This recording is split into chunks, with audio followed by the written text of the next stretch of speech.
of men. I never heard that. That's interesting. That's the rumor. But you know,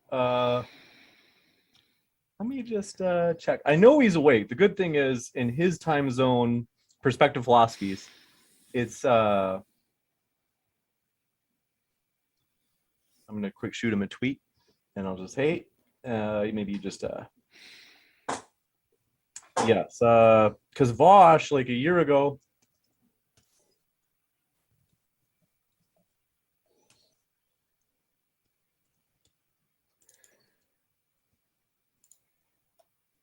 He was snooping around Jesse's likes on Twitter, and he found that whoever was in control of Jesse's Twitter that day, because I don't know, maybe it wasn't Jesse, because it would just be surprising, but whoever was in control of his Twitter that day was liking some male-on-male erotica, and I don't know who it was. Maybe it was a prank, but then I think it was, I heard.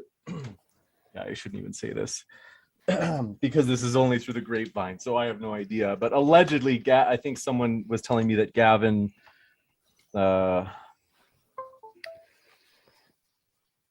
McInnes, yeah, is that he allegedly, I think someone was telling me that he was saying that like people were gonna out Jesse soon. I don't know though. I haven't seen a huge thing about it, but. Like TJump, what did you want to do with our intro? Do you want to start or you want me to start? I don't care. I don't care either.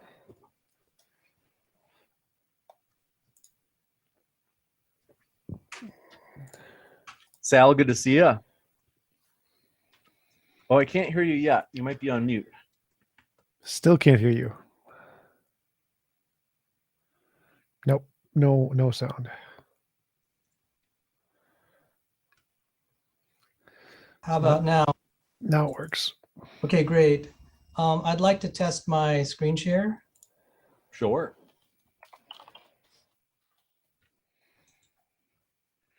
All right. Nice home. Thank you. Let's see. It does look nice, Sal. Oh, thank you. And then one thing you might want to test, just because one time we had a guest where it wasn't working, is if you advance the slide. Well, question about the title. God is more compatible with theism than atheism? I mean, I have to agree. I tend to think that's probably true. Oh. Yes. Oh. You saved my life, TJump. Okay, you can disagree now. You demand.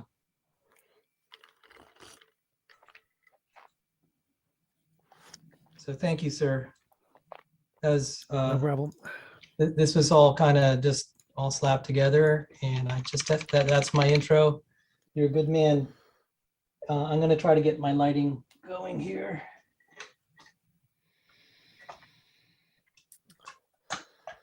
No rush. Where's Lewis?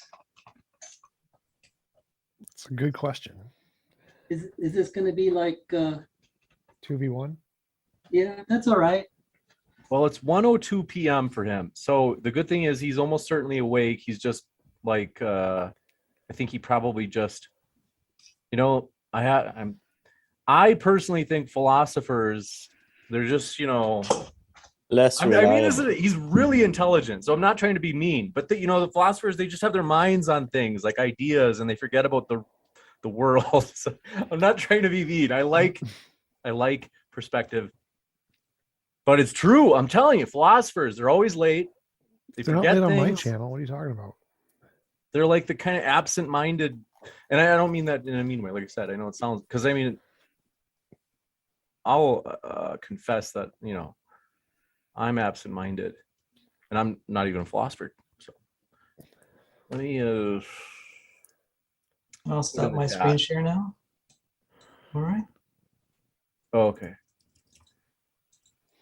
Perpetually Annoyed, who I think I've seen in his chat, says that he is late. Maybe it's a New Zealand thing. I don't know. Can you call him? Do you have his Facebook?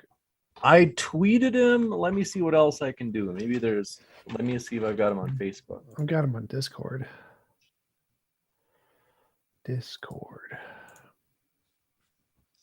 How with Lewis?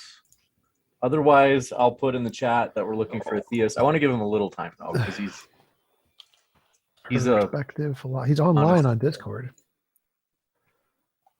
oh.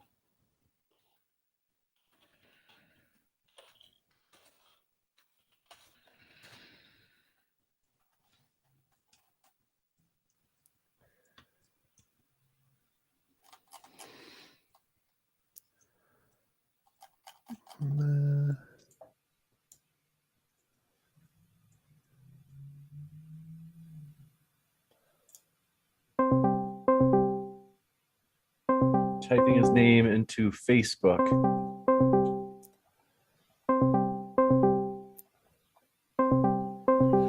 I'm calling him on Discord.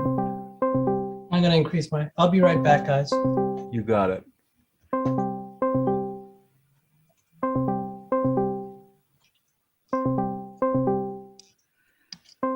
Is he like? He's not like chatting on there though, is he? I don't see him yet. We just turned off the call, so he has to be on here somewhere. I think I have his Discord on here. I don't know. I don't remember what it is though.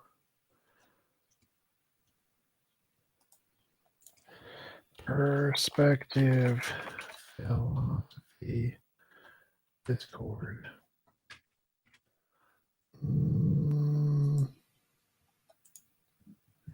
I don't think that's it. YouTube.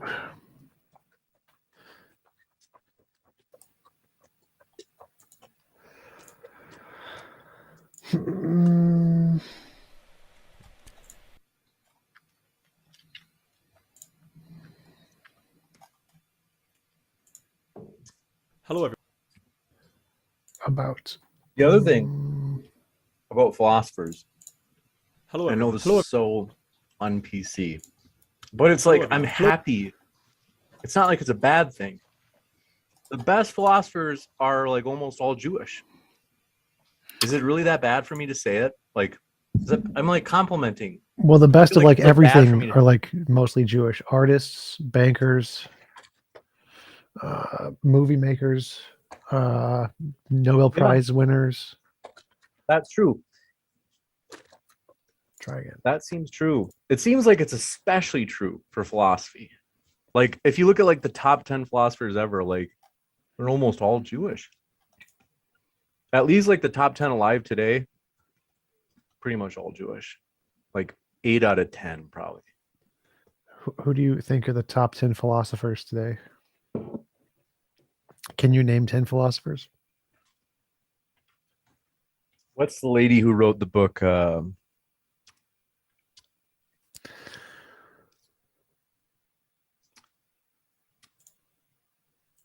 terms of those alive today, He says, I got a message from Perspective Philosophy coming. Sorry. okay, good. That's Maybe encouraging. a porn reference. I don't know. I'm trying to, without your dirty jokes, I'm trying to think of philosophers. Daniel, who's part of the Four Horsemen, as they call it. Dennett. He's at least part Jewish. He's Martha. definitely not one of the top 10 philosophers. He's pretty well known for being like. How are you assessing top 10 here? Just most famous? No, he's like a huge philosopher of mind. Like he's had huge contributions to philosophy of mind. And philosophy of mind is like, last time I checked, it was like the hottest. Martha Nussbaum, she's big time. Fred, was it Fred Hoyle? Let me think about the physicist. The physicist. Fred.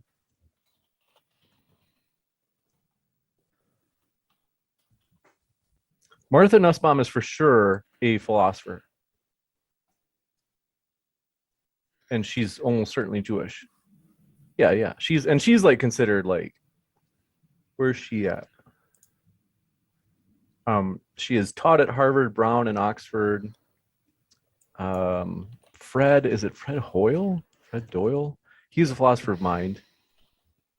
I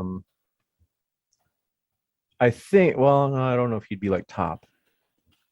Peter, what was his name? Oh, Peter Singer, I bet is Jewish. He's, pretty big time. Yeah, I put him probably in the top most well known.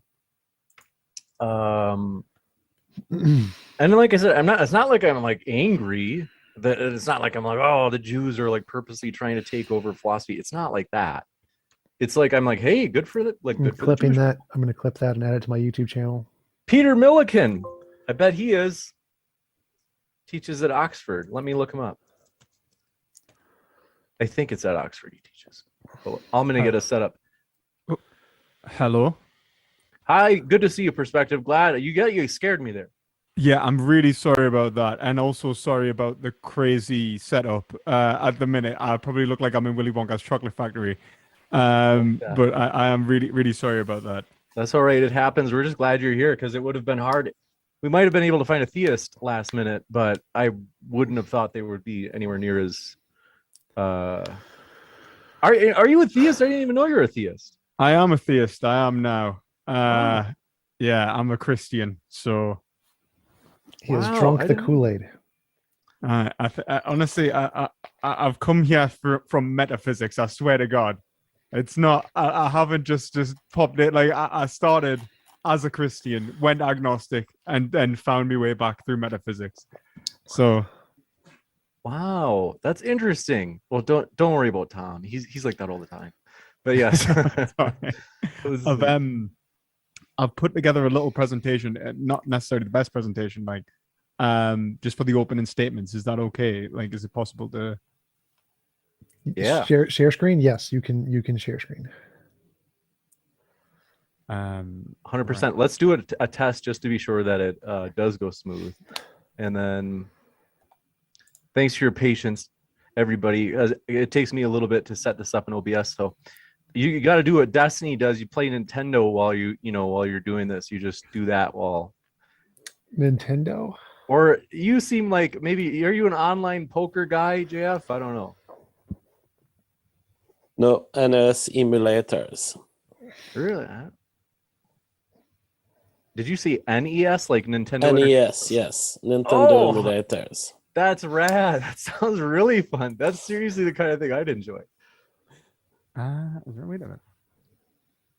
I'm old school, and let's see here. Trying to work That's out why if I you can use the elliptical. use in without having use in. I used to use two programs, you see, and it used to be a lot easier to do this because I used to use OBS and Streamlabs OBS, and then I could just use one as a virtual cam and then one as. What are you actually? doing? What the hell am I doing? Why don't I just do this? Like, and then just. I know, because I'll still. Click the share screen button. Nah. What are you attempting to do? I'm attempting to essentially put you guys in my stream whilst being in your stream. And I think I'm just going to have to go live on your end. Otherwise, we'll all be in it together. The way I'm doing is a screen capture. So I have one screen that shows the Zoom call, and I just screen cap that. And then I have another screen with my streaming stuff. You have one screen. All right. Screen cap.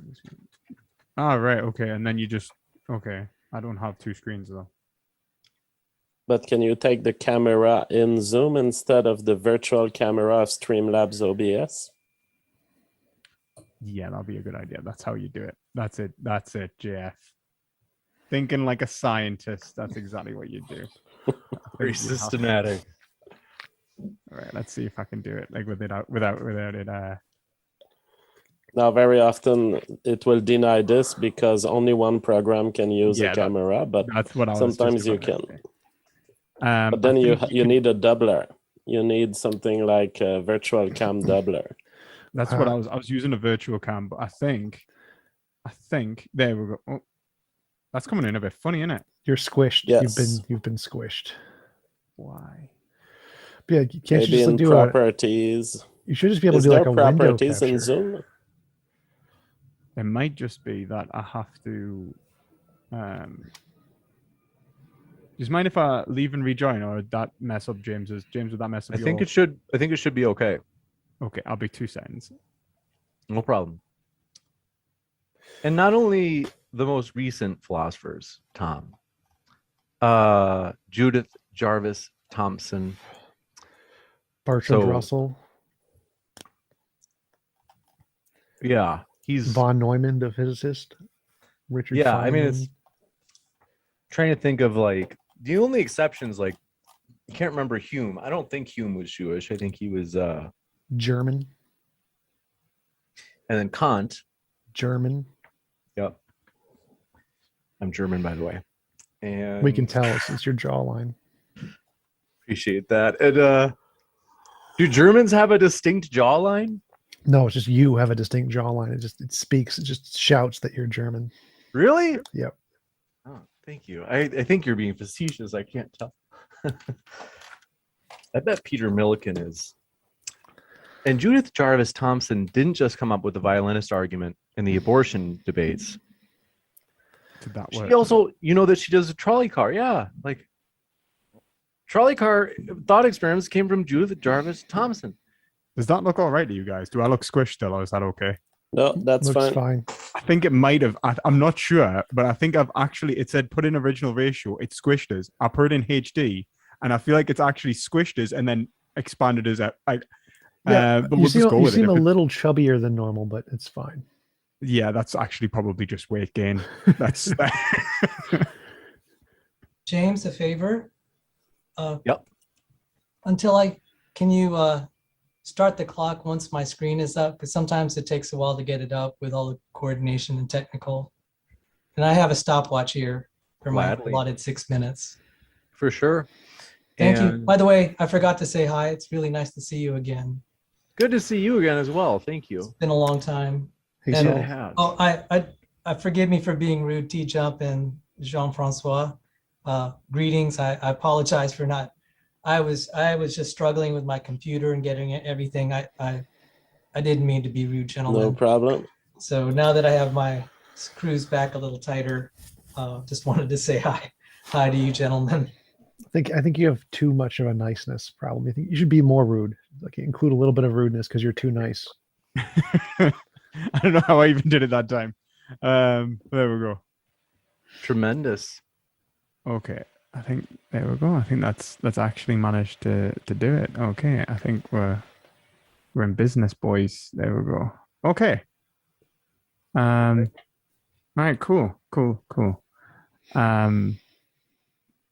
Tell us when you want to go live, and I'll go live. So how would you? So when you screen share, does it just take your camera? So is it share screen? Well, it doesn't touch the camera. So the camera just goes straight to Zoom, and then Zoom, it shows my face and all of your faces on my window. And the screen capture just captures every pixel on the screen and just moves it to a different source. So it doesn't, I don't need a virtual camera at all. Oh no, I just mean like if I shared my screen, I'm just wondering what would happen to all the views. Well- We'd become small and go to the side of the screen and then Right, your I share get you. screen. Yeah, puts you in like a gallery kind of view. Yep. I've got I've got you in gallery. I should probably put speaker view on.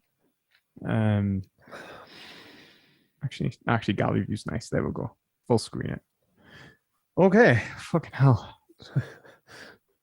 Is Cool. James a moderator or participant? James refuses to debate now because I crushed him so badly in the 2 times he debated me. You have quite the imagination, Tom.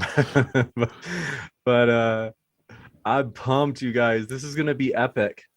And before we go live, what we could do is a quick sound test. If you could just do a 1, 2, 3, JF, 1, 2, 3. thank you, and then TJump, Potato. perfect, and then Sal. 1, 2, 3.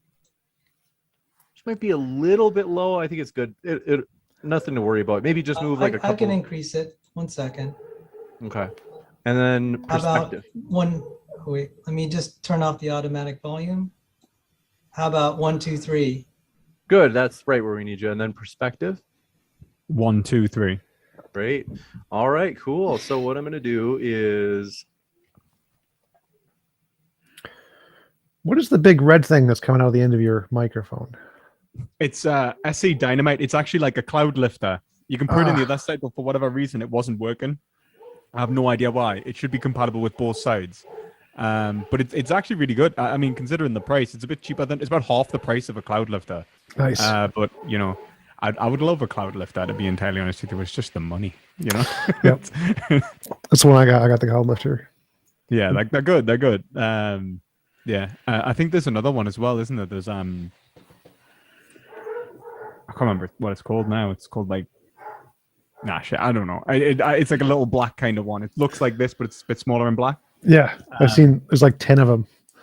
Yeah, there's a few of them. This one I went through a phase of just watching audio reviews just constantly to try and work out how to do this, because like, my God, it's not my forte.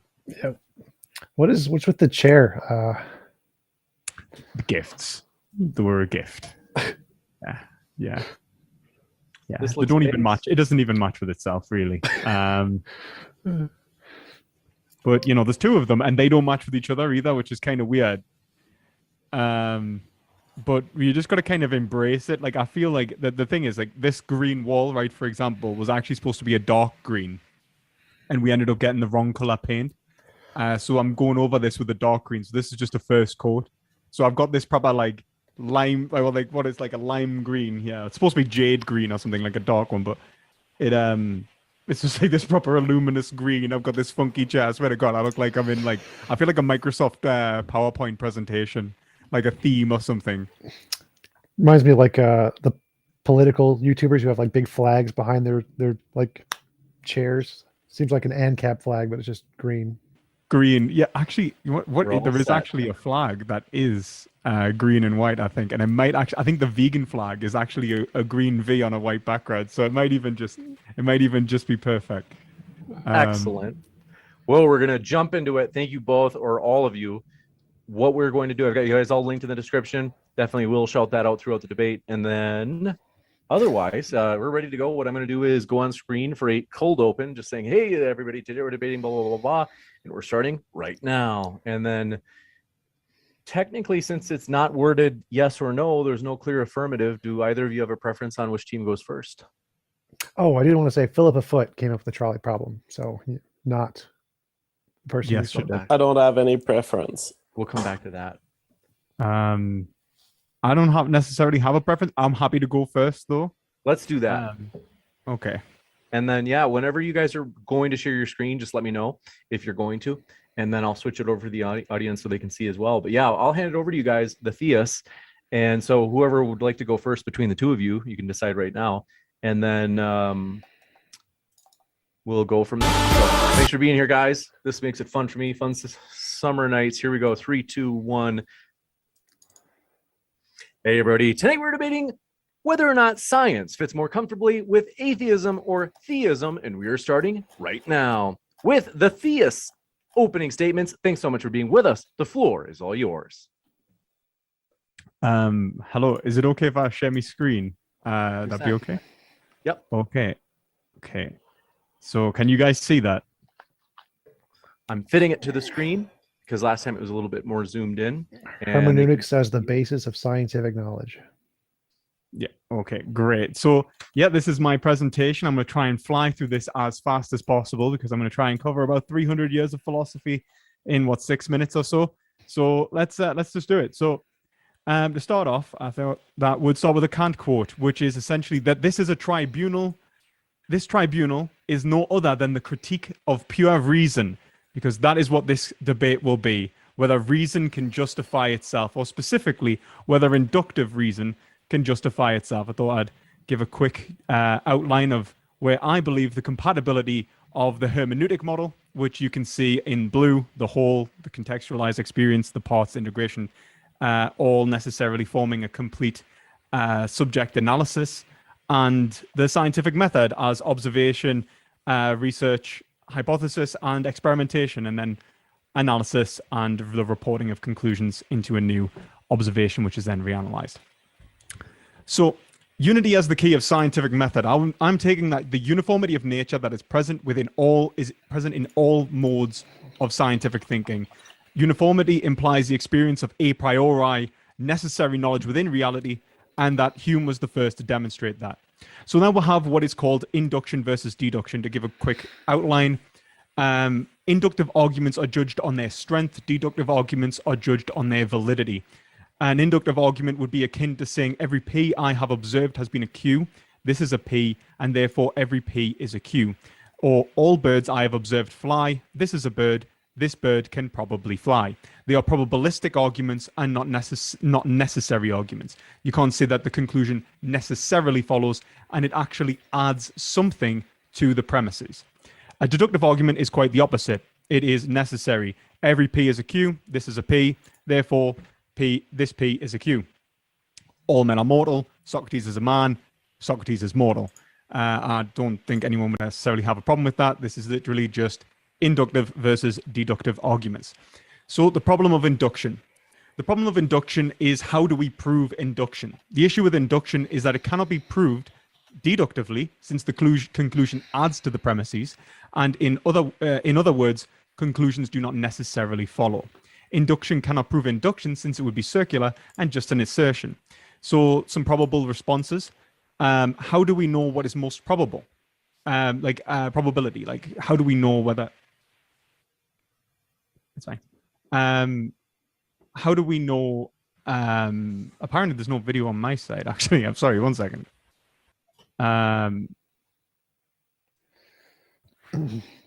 Okay. I don't know if I can actually fix that. We'll just put Inductive principle circularity, definitional socio-political relative. So essentially, when we're talking about probabilistic arguments, you can't say that it is most probably true without assuming what is actually most probable. So this essentially leads to a circularity in which you assume what is probable in order to prove what is probable. So in other words, if I see constantly conjoining events, why should I assume that they will continue to uniformly conjoin? There's definitional arguments for inductive reasoning being justified. So, for example, to say that induction is necessarily rational because it is defined as such. However, this is socio-politically relative and non-synonymous. We can imagine non-inductive forms of reasoning and even modes of reasoning which are not implicit within our current paradigm. You find maybe someone in a different continent may reason based on spinning a bottle, for example, and that would be definitionally rational from this position. And then there is the pragmatic account in which that induction is seen as more or less successful. Unfortunately, how do we find the conditions of success? Well, it's going to have to be induction. So, is there the possibility of inductive knowledge? Because induction seems to work on possibility, which is derived from experience. Those experiences are supposed to give us indications of what is likely to occur in the future based on what has occurred in the past. Now, the issue is, it cannot prove that this assumption is justified, and this is why, through an inductive method, science becomes akin to faith. It is asserted that the principle of the uniformity of nature is true, and therefore induction is also true. You could also do this exact same argument by saying God ensures reason. What is an actual solution for this? How can we actually gain knowledge? We need to have deductive, analytic, a priori knowledge of reality. So you must be able to employ a logical inferential argument which can track from start to finish in the form of a dialectic, I would argue. Oh, I managed to skip a couple of slides. So this would be, as Kant would argue, a priori synthetic knowledge. This is how Kant managed to overcome the problem of induction by arguing that there is necessarily a priori components within experience themselves, showing, for example, space and time as being necessary for to have an experience of a thing. For us to say that there is a given thing or a determinateness, we have to limit our experiences to a given categorization. For us to say that there is an experience at all. So to say that there is a bird, for example, and that these experiences of birds are that they actually fly, we would have to say that we are experiencing birds and that there is we can differentiate birds from other aspects of our experience. So for example, space, we would have to be able the shape of a bird. time, the continuation of a bird's flight path in motion through our experience. These are necessary conditions for any possible experience. So what Kant is arguing is that the basis of experience is a priori categorical judgments. These categories are imports of ideas into reality, which gives us the possibility of judgment. For example, psychological continuity, or the experience of inner and outer experiences, or the differentiation between objects. This is basically extension and figure. Yeah. So geometry and maths. Like, you would not be able to engage with an external reality at all if you did not have some concepts of geometry and maths. However, it is not enough to say that these concepts necessarily exist in your experience, but they must be synthesized and unified within a judgment for you to be able to have any understanding of an object at all. It's not to say that there is simply a linear experience of time, or that there is spatial, that you have some spatial awareness of objects, but that these are actually locused within a subject. You are making the judgment that somehow this object necessarily contains the judgments of space and time, the categories of space and time.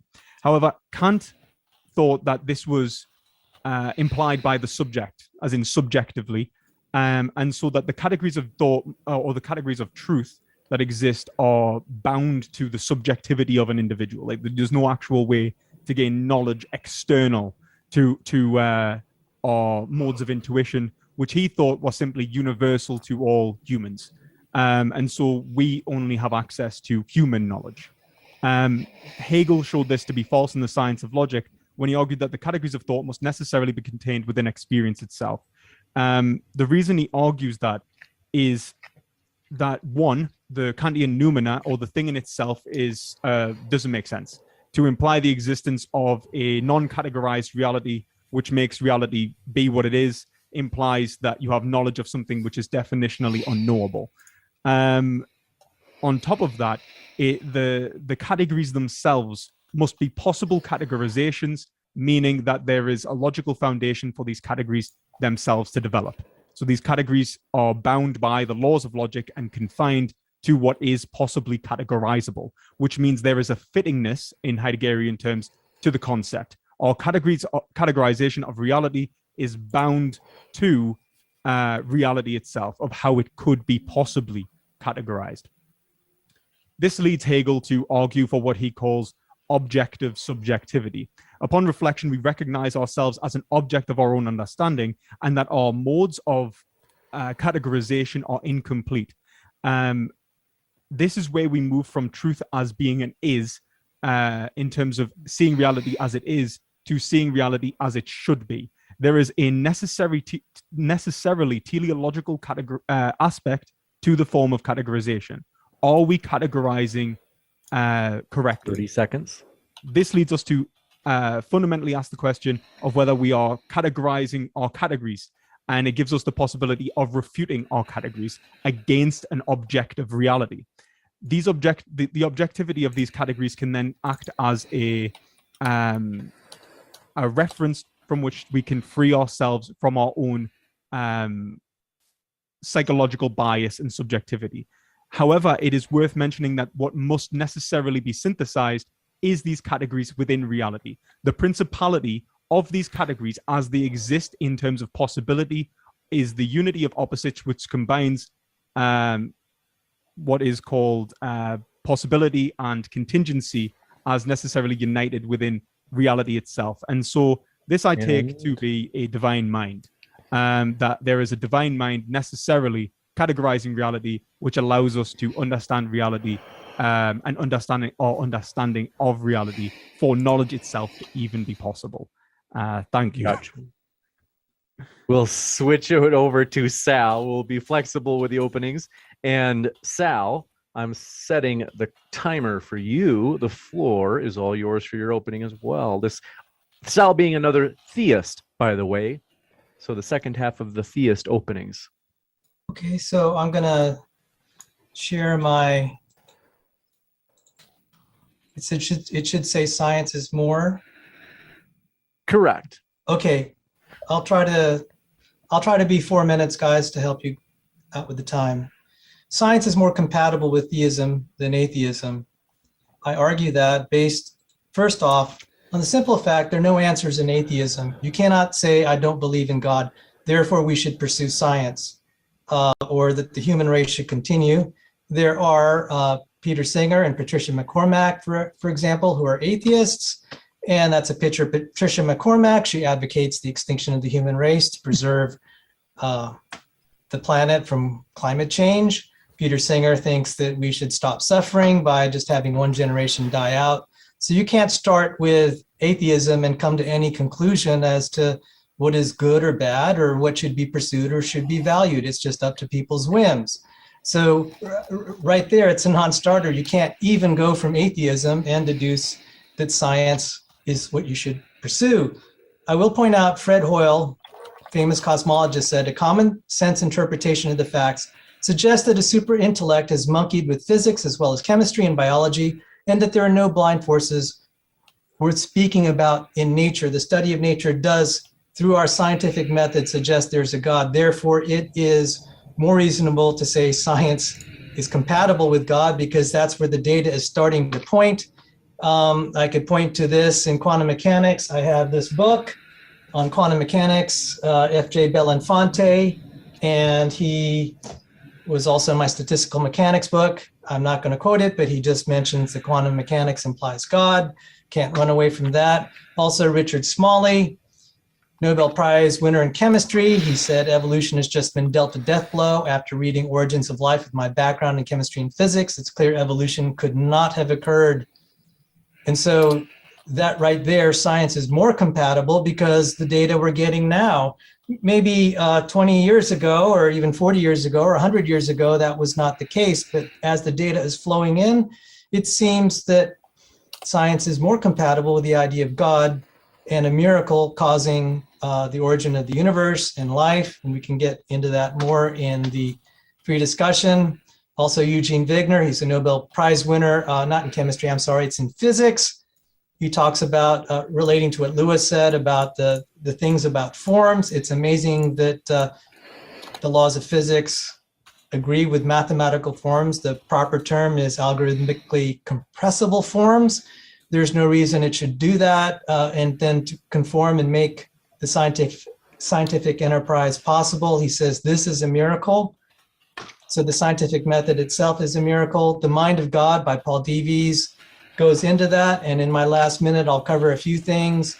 A lot of people don't know that abiogenesis theory is falling apart. It's so bad now, they're invoking multiple universes that you can't test or verify. So they've actually had to go outside of science anyway to explain the origin of life.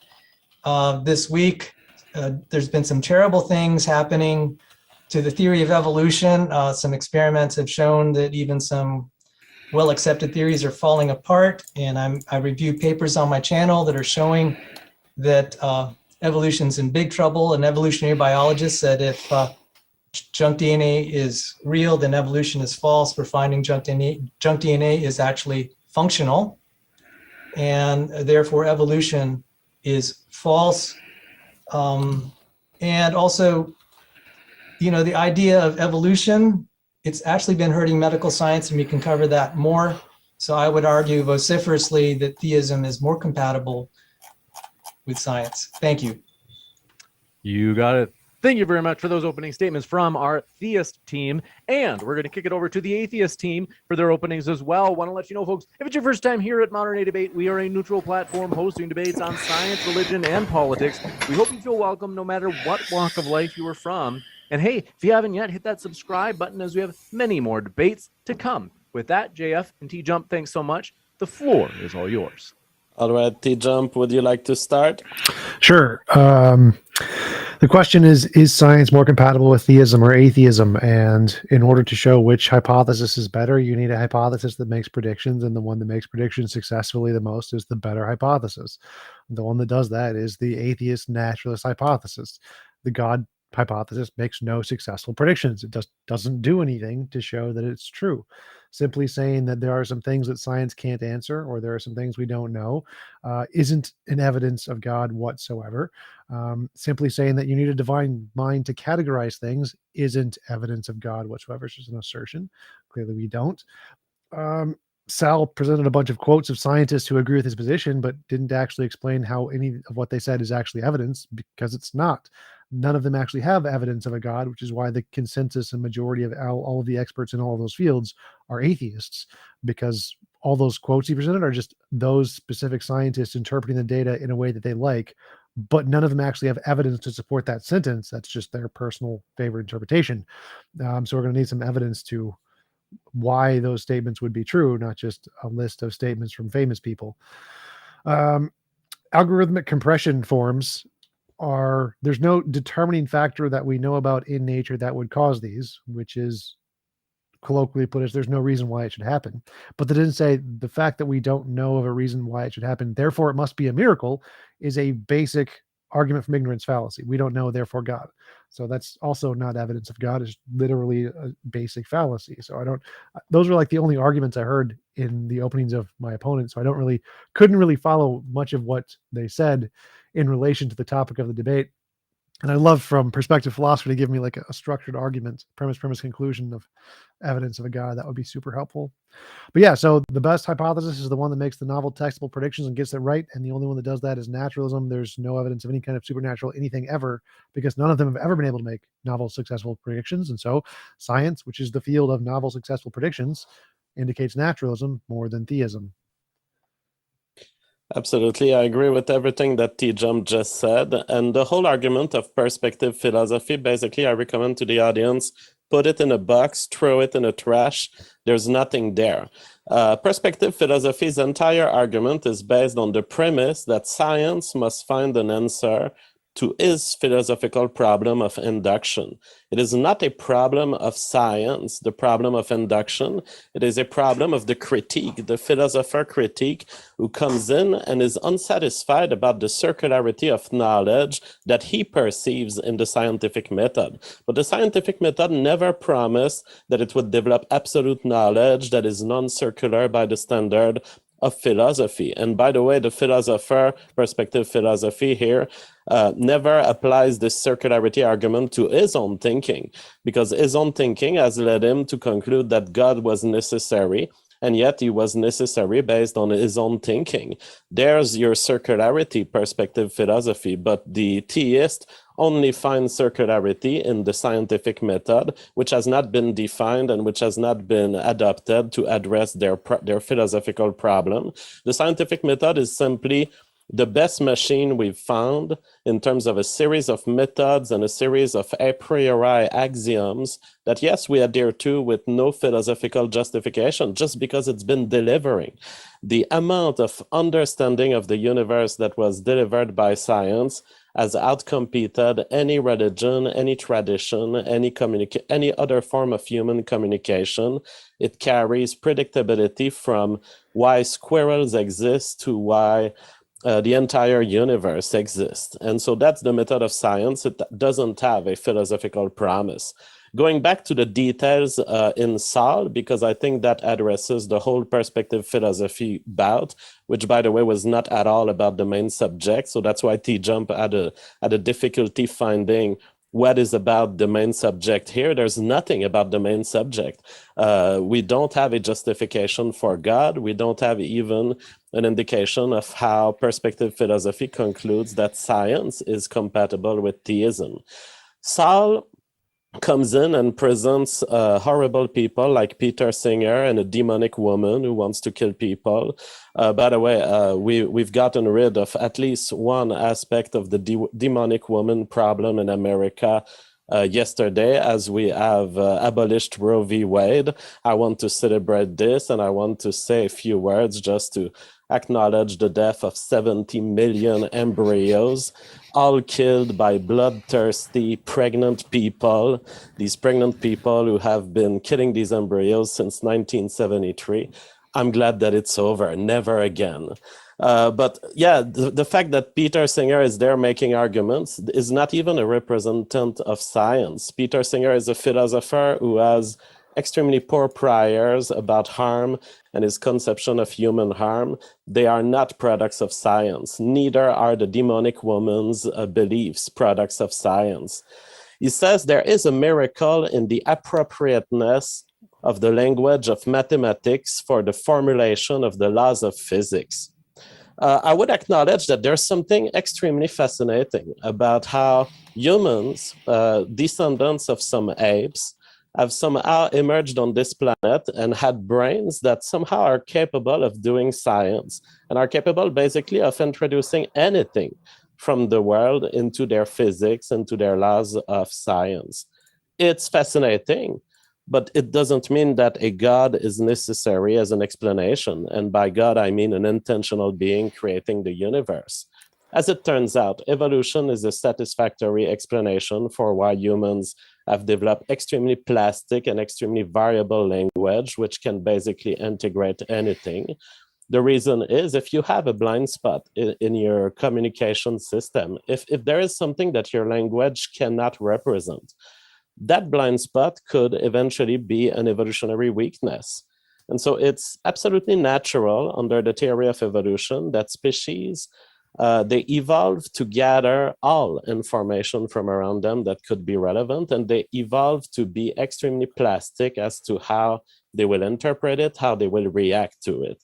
So evolution being a satisfactory explanation for why you have general intelligence, general patterns in the brain that can represent anything, there is therefore no need to invoke a God explanation. And then, as a last comment, Sal makes the argument that there are some well-accepted theories in evolution that are falling apart, that, for example, junk DNA, if it's real, then evolution is false. That is a false premise. Junk DNA could be true or could be false. It is by the standard of empiricism and evidence gathering that we will determine if they are. And nothing is incompatible with the theory of evolution, whether it's junk DNA is true or junk DNA is false. Personally, I've always thought that there's probably functional aspect to junk DNA that are ignored and that we don't yet know. But whether you believe that junk DNA exists or not has no bearing on whether the thing that you're looking at has evolved. Junk DNA could very well have evolved from the simple noise, the generation of mutations that don't get selected, or junk DNA could have evolved to have functions, in which case we would say simply that it's a product of natural selection. All in all, we have a perspective philosophy who provides no argument at all for the compatibility between theism and science. His argument is purely philosophical and does not address what science does. And Saul makes false arguments around theories that he misunderstands from science. Science is much more capable of handling the contradiction that Saul Cordova here perceives. Science is able even to change its view if brought new evidence, and that's how it would happen, not through philosophical or incompatibility arguments that are fallacious. You got it. Thank you very much for those openings. We're going to open conversation. Want to let you know, folks, our guests are linked in the description. So if you'd like to hear more about their views, you can certainly click on those links right now. And that includes at the podcast. If you're listening via the podcast, as all of the debates on Modern Day Debate end up on the Modern Day Debate podcast within 24 hours, you can find our guest links there as well to learn more about their views. So with that, thank you very much, gentlemen. The floor is all yours. Yeah. Well, I actually wanted to ask about perspective philosophy. I was going to say, can I just quickly respond to Jeff more than anything, since actually one thing I will say at TJump, I do think I need to outline things a little bit better, maybe make my position a little bit more clear. Yeah, I wanted to. Can I try to steelman your position? Because I want to see if I can interpret what you were saying. Well, before you do, I just want to point out GF's position. Like, if I had done a better job, I really feel like GF couldn't have made his argument so bad in such a small space of time. I just don't understand. Like, a priori axioms, you start saying that science does not consider the foundation of its own knowledge. So it's just asserting the existence of scientific knowledge. That other individuals have poor priors while speaking to Peter Singer, yet arguing in your own statement that these are assumed, that these are axiomatic assumptions, and you don't even address what knowledge is and whether science is capable of even producing it, and how science could be, in terms of reasoning, be capable of producing it. What outlines the separation between a scientific method and a non-scientific method, and whether the scientific method is even able to produce knowledge. So you managed to not only contradict yourself, but completely move over everything I said in my PowerPoint, which is fair enough. Maybe I didn't explain myself well enough, but my God, like anyway, sorry, TJump, you wanted to. I just want to respond to this, and then we can get to TJump. Just to say, knowledge can have various definitions depending on the context in which it is used. Knowledge, as a general tree of knowledge, I would say knowledge is coherence. And that's true in mathematics and in empiricism. However, when we talk of scientific knowledge, very often we talk of the capacity of a system of the mind to predict the future.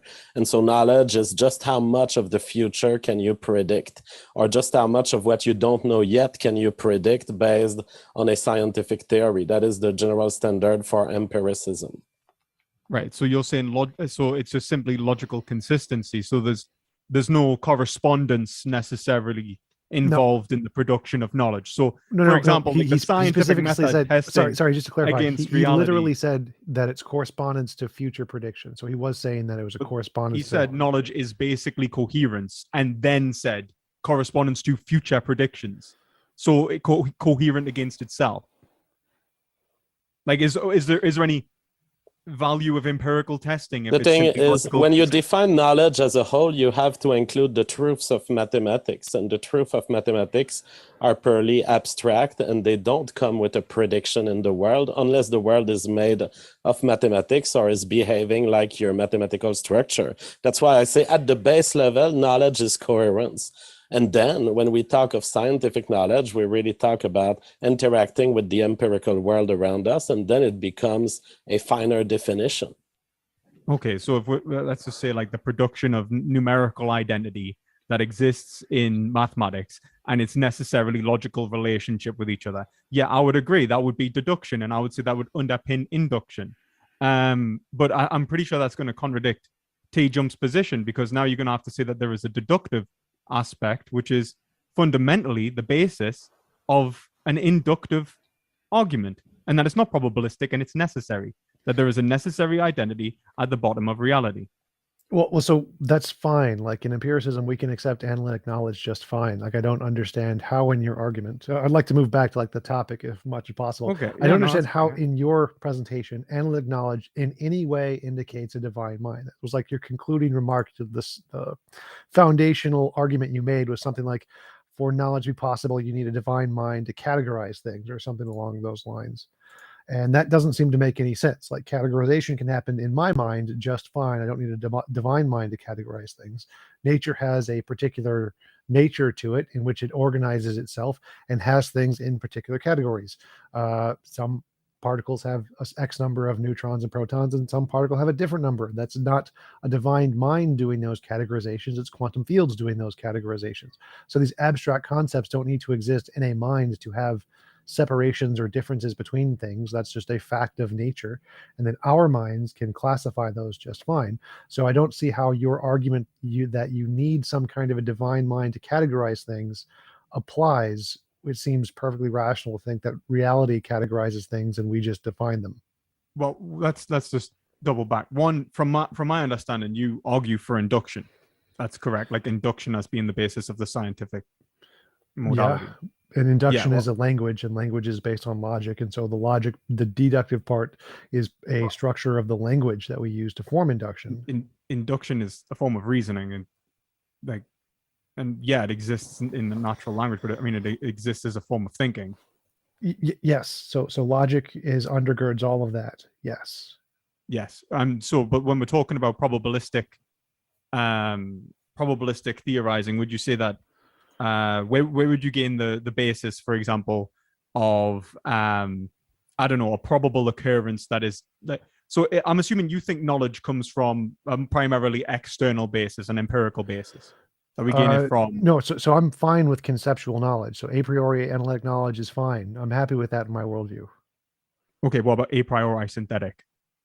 I don't accept that as a legitimate categorization. Okay, so then here's the issue. If there is this is what's called Hume's fork. So Hume's fork essentially is the separation between a priori and synthetic knowledge. If you separate a priori and synthetic knowledge, how do you know whether there is a principle of cause and effect or the uniformity of nature operating within your observation? I don't care. It doesn't make a difference to my argument. Well, it does, because it's the fundamental basis of induction. No, it doesn't make a difference to my argument. So either way, you can say that is or isn't the case with or without a God. So you need to show how anything you just said relates to. Well, I will. I will. But I mean, I'm just trying to move from like inductive reasoning to deductive reasoning. Premise, conclusion. Can you give me an argument for God? Because none of what you said, it matters. It's just like I don't accept Hume's synthetic analytic or any of those kinds of distinctions that he made. I think they're all problematic. I don't think there are any like legitimate. Okay, well, why are they problematic? Like, come on, if you don't accept Hume's has nothing to do with the topic. It's like I don't want to go into. But it does have something to do with the topic, because it depends on whether there is an a priori concepts within nature itself and how those a priori concepts you have to relate demonstrate. to one another. You have to demonstrate how it relates to the concept first, and then we can talk about it. So can you give me? I'm showing you that. Well, one, I'm arguing that I'm trying to demonstrate to you the necessity of a priori concepts unifying your experience of reality. As in, you simply would not be able to have an experience of an object if it wasn't for something like space and time. Sure. Right. As in your ability to categorize reality within your mind. Sure. So what does that have to do with a God? Okay. Well, if we accept that, that means that you never actually engage. This is the whole Kantian point. That you never actually engage with an uncategorized reality. That's so. You never engage. Remember, I said earlier that quantum fields can do all of the categorization for us. They can separate things into time and space, and so time and space exist because quantum fields do the categorization. You don't need a mind for any of this. Why would you need a mind to do with this categorization you're talking about? What I have to do is I'll give you a chance to come back. Perspective, but I do, just because JF and Sal have been waiting patiently. I just want to see if they had any thoughts that they want to jump in with as well. Oh, I think TJump closed perfectly, so let's hear Sal. Well, thank you first off, gentlemen, for giving me a chance to promote my channel, because a lot of the responses to you will be on my channel in more detail. But let me point out what the law of physics tells us. The laws of physics makes it possible for 500 coins to be all heads. It does not make it probable. The laws of physics simultaneously makes one configuration possible, but simultaneously highly improbable. We call that violations of the law of large numbers with respect to coins. And we can extend that to many aspects of the origin of life.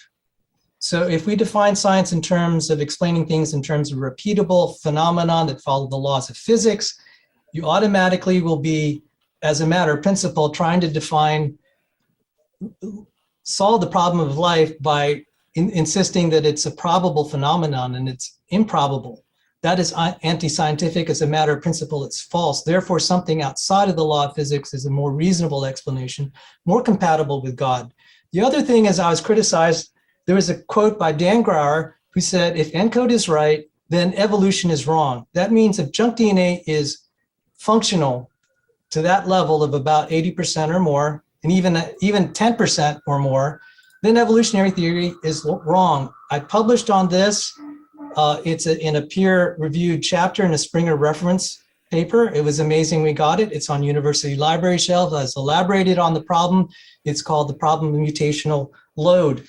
Now, regarding abiogenesis, I covered on my channel the hand of God dilemma. The hand of God dilemma is something abiogenesis researchers are having to come to terms with, because they have to coax their little, proto creatures so much that the level of intervention would kind of be like the hand of God. And it's the hand of God dilemma, and it's suggesting that something has to intervene. And going back to physics, that says it makes life possible, it makes it simultaneously improbable, that can prove it. Therefore, we're not going to have experiments, a testable prediction. And TJump, I want to thank him for pointing out what's the testable prediction of naturalism. Well, it's going to be falsified. Abiogenesis, I'll give you a testable prediction. Abiogenesis will continue to fail as experiments for the principle I just pointed out. This is starting to come to terms with in the mainstream, and that's why they're invoking multiple universes that are outside, or anti-scientific actually. And then also the evolutionary eukaryotic components is very difficult. Evolving proteins, I published on topoisomerases. You could see my videos on this. Evolutionary biologists do not challenge me. Furthermore, natural selection fails. So thank you. Well, I challenge you, and I happen to be an evolutionary biologist. 3 answers to what Sal has been saying. Junk DNA. Junk DNA does not require, whether it's functional or not functional, I really don't care. It doesn't require either way a God explanation. You simply have to put it in your head that the theory of evolution works with mutations. These mutations, if they don't annoy the organism can accumulate an arbitrary number of them, and they will never annoy him in terms of being naturally selected away or being naturally selected into the genome. So once you realize that it's not a big cost for the organism to have certain letters of DNA in its genome that doesn't serve any function, you realize it's entirely possible that the mutations and the addition of new DNA strands may not necessarily have function now, but could have functions in other evolutionary contexts. But as long as they don't bother the organism will keep existing. If junk DNA is functional, then it's even more in line with a specific part of the theory of evolution. It means it's naturally selected. Perhaps there are parts of DNA that don't have a big function. They may help the other parts of DNA to be exposed properly to proteins that read the information. And if so, then they have a little function, and so be it. If they have this little function, they will be naturally selected into the population, as they will help people reproduce, make babies. As far as abiogenesis goes, I have the answer to abiogenesis. My book is called The Revolutionary Phenotype. In short, creating new layers of the genetic code is an easy process once you understand the theory of phenotypic revolutions. The theory simply goes as follows. Certain replicators end up creating other phenotypes, other molecules, and eventually these molecules turn out to be better at carrying genes than the very first genes that gave birth to them. And you then have an inversion. What used to be the phenotype becomes the gene, and what used to be the gene becomes the phenotype. This explains why we have genetic layers in our life forms. One of the prediction of my theory is that you'll actually accumulate a certain number of genetic layers as the protein life form gives birth to RNA, RNA gives birth to DNA, eventually DNA may give birth to something else. That's how life is built. Life is built through additions of phenotypic revolutions. So science now has an answer to the question of how a new replicator shows into existence. So there's nothing left here from Sal's discourse that requires anything else than our current scientific knowledge. I wanted to just ask 2 questions, one for Sal, one for perspective philosophy. So Sal, if we just grant that life forming is really, really improbable, how do you go from it's really, really improbable to the God done it, as opposed to maybe it's just an unknown law of physics? Maybe there's some unknown physics, unknown biology that we just don't know about yet that makes life highly likely under certain conditions. Why is that a less likely, less plausible explanation than magical being outside of the universe? And for perspective philosophy, to pick up on our last conversation, why does categorization require a mind of some kind and not just quantum fields? I'll let Sal go first, and then I'll. Well, thank you. TJump, that's actually a very good point. How do we go from life is improbable to there being a God? I've established life is highly improbable. We can go through all the papers. And one of the problems in short debates is Brandolini's law. Someone can make a statement, it's going to take hours to refute it, and that's why I have my channel. I just needed to, well, I'll respond to you, TJump. I'll hold some things for JF later out of respect for you, TJump. And JF, that was a good response, sir. Respect. I think you're wrong, but I respect you nonetheless. How do we go to God? Well, when we look at the design of even a cell or even its major protein families like homohexameric helicase, topoisomerase, transmembrane proteins, I've asked biochemists, if you take, do you know any biochemist that could build this from scratch if they didn't have the blueprint already existing in cells? They said, no, this is too difficult a problem. The cell exceeds the technology of all humanity at this point in engineering. So whatever created life has a lot of intelligence, skill, and knowledge. If it's not God, it at least has a similar skill set. Thank you. Well, the question was, why couldn't it be done by undiscovered physics? Couldn't there be undiscovered laws of physics and biology that do all of this with no mind? I pointed out, and it is a tough argument to show that it is in Hubert Yockey's information theory and molecular biology. The characteristics of life must, as a matter of principle, transcend the laws of physics. Just like a computer transcends the laws of physics, the structure of a computer is not, it's made possible by the laws of physics, but the laws of physics do not make a computer inevitable. The cell is a computer. So for those, I know you're shaking your head. I have Hubert Yockey's book, Information Theory, Molecular Biology. You could see other information theorists. That's why I don't believe in abiogenesis. Well, I know you're shaking your head, and I respect you that you're I'd like you to find for those the who want to hear. reference. I'm sorry. Because you said life must transcend the laws of physics. Now, this is against literally everyone in physics. Just everyone in physics, everyone in biology says that's ridiculous. So if you have some evidence of that, that'd be great. But I do want to give perspective. Michael Polanyi. Michael Polanyi. You He had keep 2 Nobel naming Prize names, winners but under you him. never bring evidence. When I said That's transcend, not the doesn't mean scientific process. I didn't say it violates it. I said it transcends it. Yes. A computer is made possible by the laws of physics. It doesn't make a computer highly probable. So how does life transcend physics? Because it seems like all of that can be done by physics. You don't need. It's what they call boundary conditions. Boundary conditions are acted on by the laws of physics. Boundary conditions do not originate from the laws of physics. So when you have a second order partial differential equation that defines the law of physics, and I'll give you an easy example.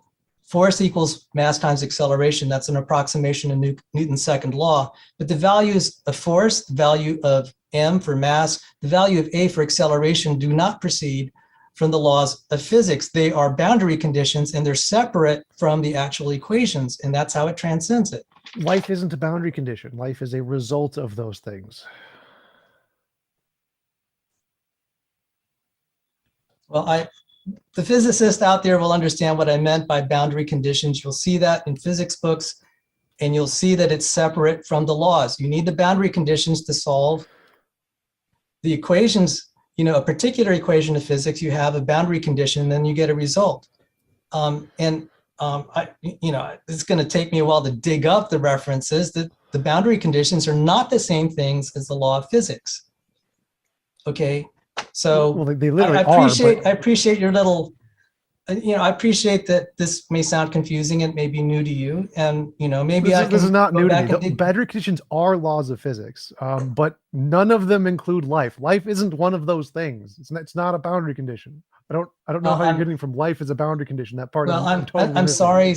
I'm sorry. We're going to just have to disagree on this, and it may not be worth. I'd like to give time to Lewis, and if people want to debate me more on this, there is my channel. And but thank you for contesting me and making this such a lively discussion, TJump. Okay, yeah. So my argument is very much philosophical alone. I'm not really going to engage in any scientific specifics in relation to evolution versus creation. As far as I'm concerned, I'm happy to go along with scientific consensus because, well, I simply do not know better. So I will let the scientists do the science, and I will do the philosophy, so that I can show that their scientific reasoning is in fact justified. And that's really the goal of this, isn't it? And when we're talking about the philosophy of science, to think that science is not, it might not be considering its own self in its methodological approach, although I think it actually does often, especially when we start getting into theoretical physics and more theoretical bounds of science and the scientific method and the scientific model and how to perfect its own knowledge. But the reality is that any knowledge that it produces must necessarily be justified. It must justify itself rationally.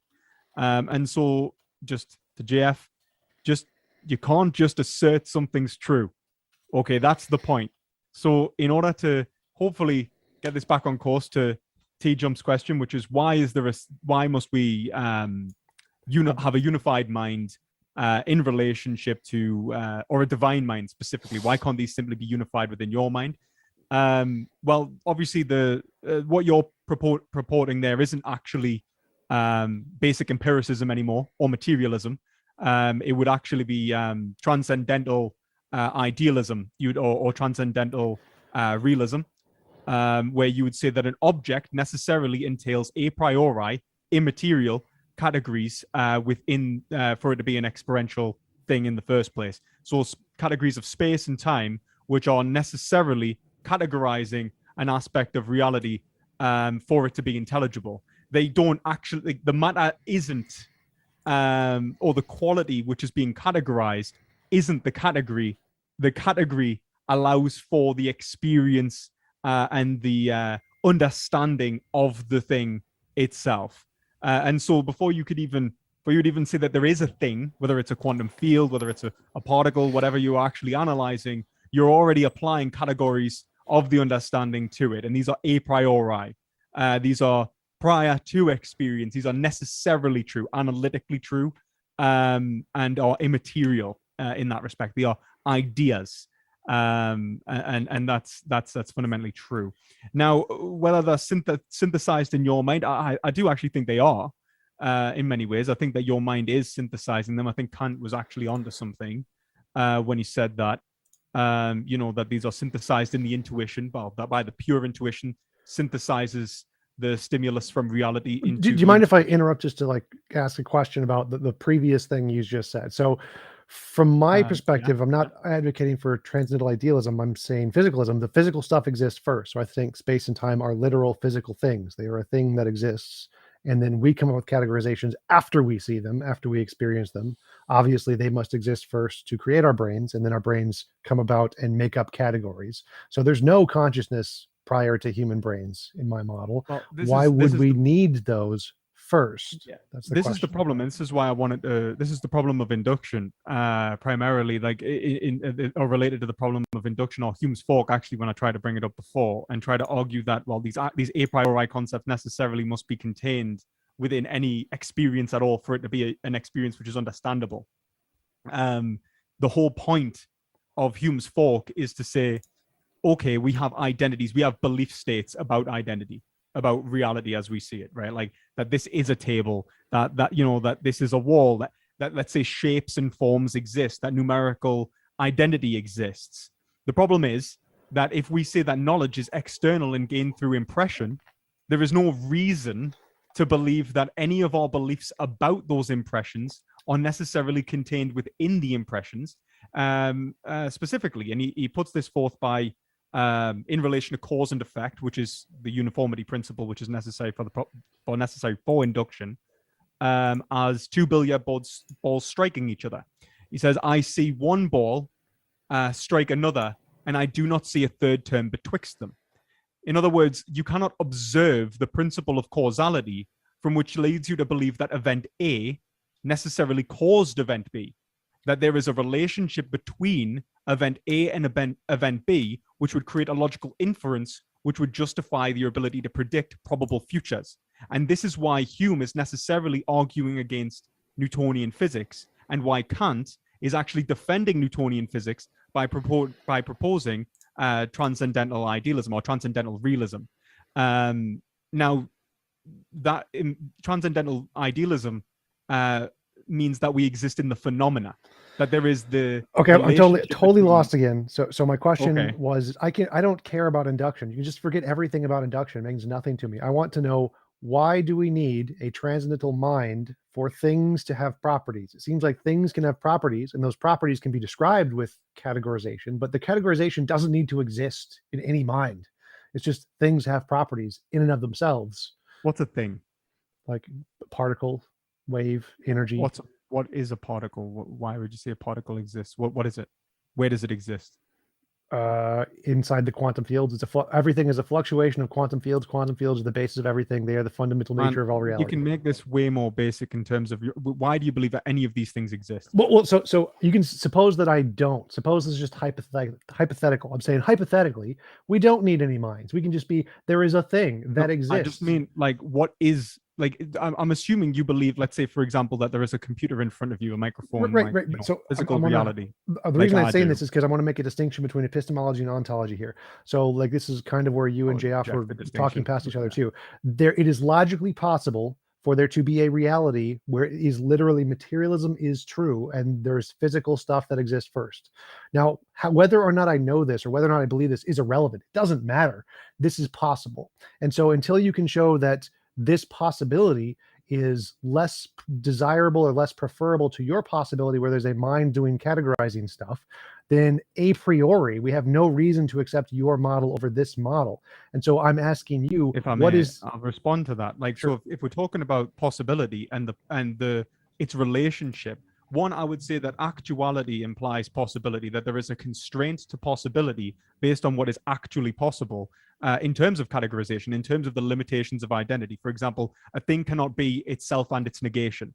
There has to be that there is this in modal logic is called the necessitation rule, that it must be necessarily possible. So possibility itself is limited in terms of its logical relationship with itself, in terms of a unity, in terms of its actual existence. And so when we talk about possibility, first and foremost, we already have to presume the actual foundation of what is and is not possible, which is logic. Logic is necessarily presumed within reality itself. So I agree with everything you said, but right now that's the same in both of our worldviews. So you'd still need to say there needs to be like a symmetry breaker here. Why should we prioritize yours over mine? In terms of the relationship between an identity, the given conception of a thing, and the experience of a thing, and your beliefs about a thing, and an external impression, like, so for example, like Hume is actually saying, right, in terms of, I'm assuming you're going to argue for some sort of empiricism. No, I'm not. I don't care anything about empiricism. The only thing I'm arguing is a priori, with no knowledge of the world whatsoever, it is logically the case that both so what I'm trying to get you to present me a reason to assume we're just minds. I know, but I'm trying to, you're a materialist, right? Like, how do you gain knowledge of the material? We're not there yet. So I don't care about materialism right now. I'm just asking you, how far back do you want to go? A priori knowledge. So your thing, you claim your thing. A priori knowledge. Now, a priori knowledge about a thing. Like, why do you think you can have knowledge about a given thing? That's the point. Like, what I'm attempting to show is that any form of knowledge is only possible if there is an analytic precedent which pre-exists it. In terms of reasoning, reason can only justify itself if it can deductively establish its own truth. That's the point. Well, I don't care. I don't care about my reason being justified. You necessarily have to care. If you don't accept that reason, it creates knowledge. I can just say none of my reason is justified. I can say like the scientific argument you made with JF that science doesn't justify.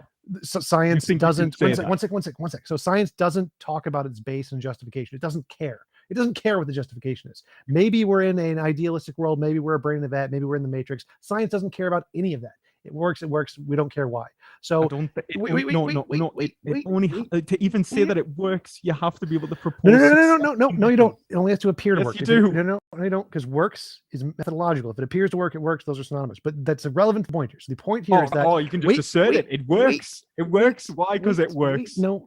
It's relevant. No, because of history.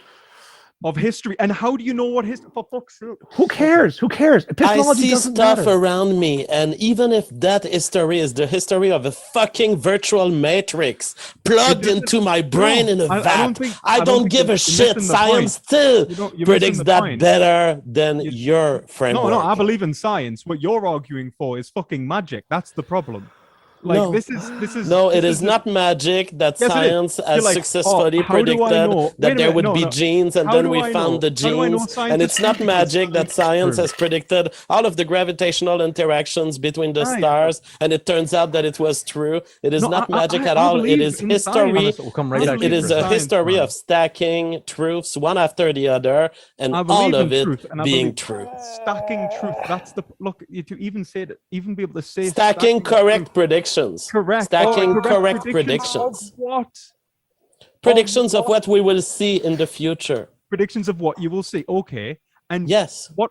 How can you say you are seeing a given thing or experiencing? I'm feeling a it. Given thing? I'm feeling the recorder You on my feel scientific a setup star that and the has a existence of little a star. it has a little needle, and it indicates to me what's happening in the world.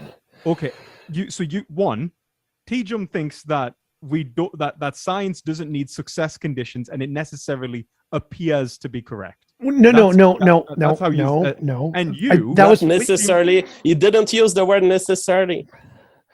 so. I wanted to go back. I want to go back to try to clarify your actual argument because we still haven't gotten there yet. So I'm my trying position. I'm trying to establish the foundations of reason as being a priori synthetic. Right. And I want to Okay.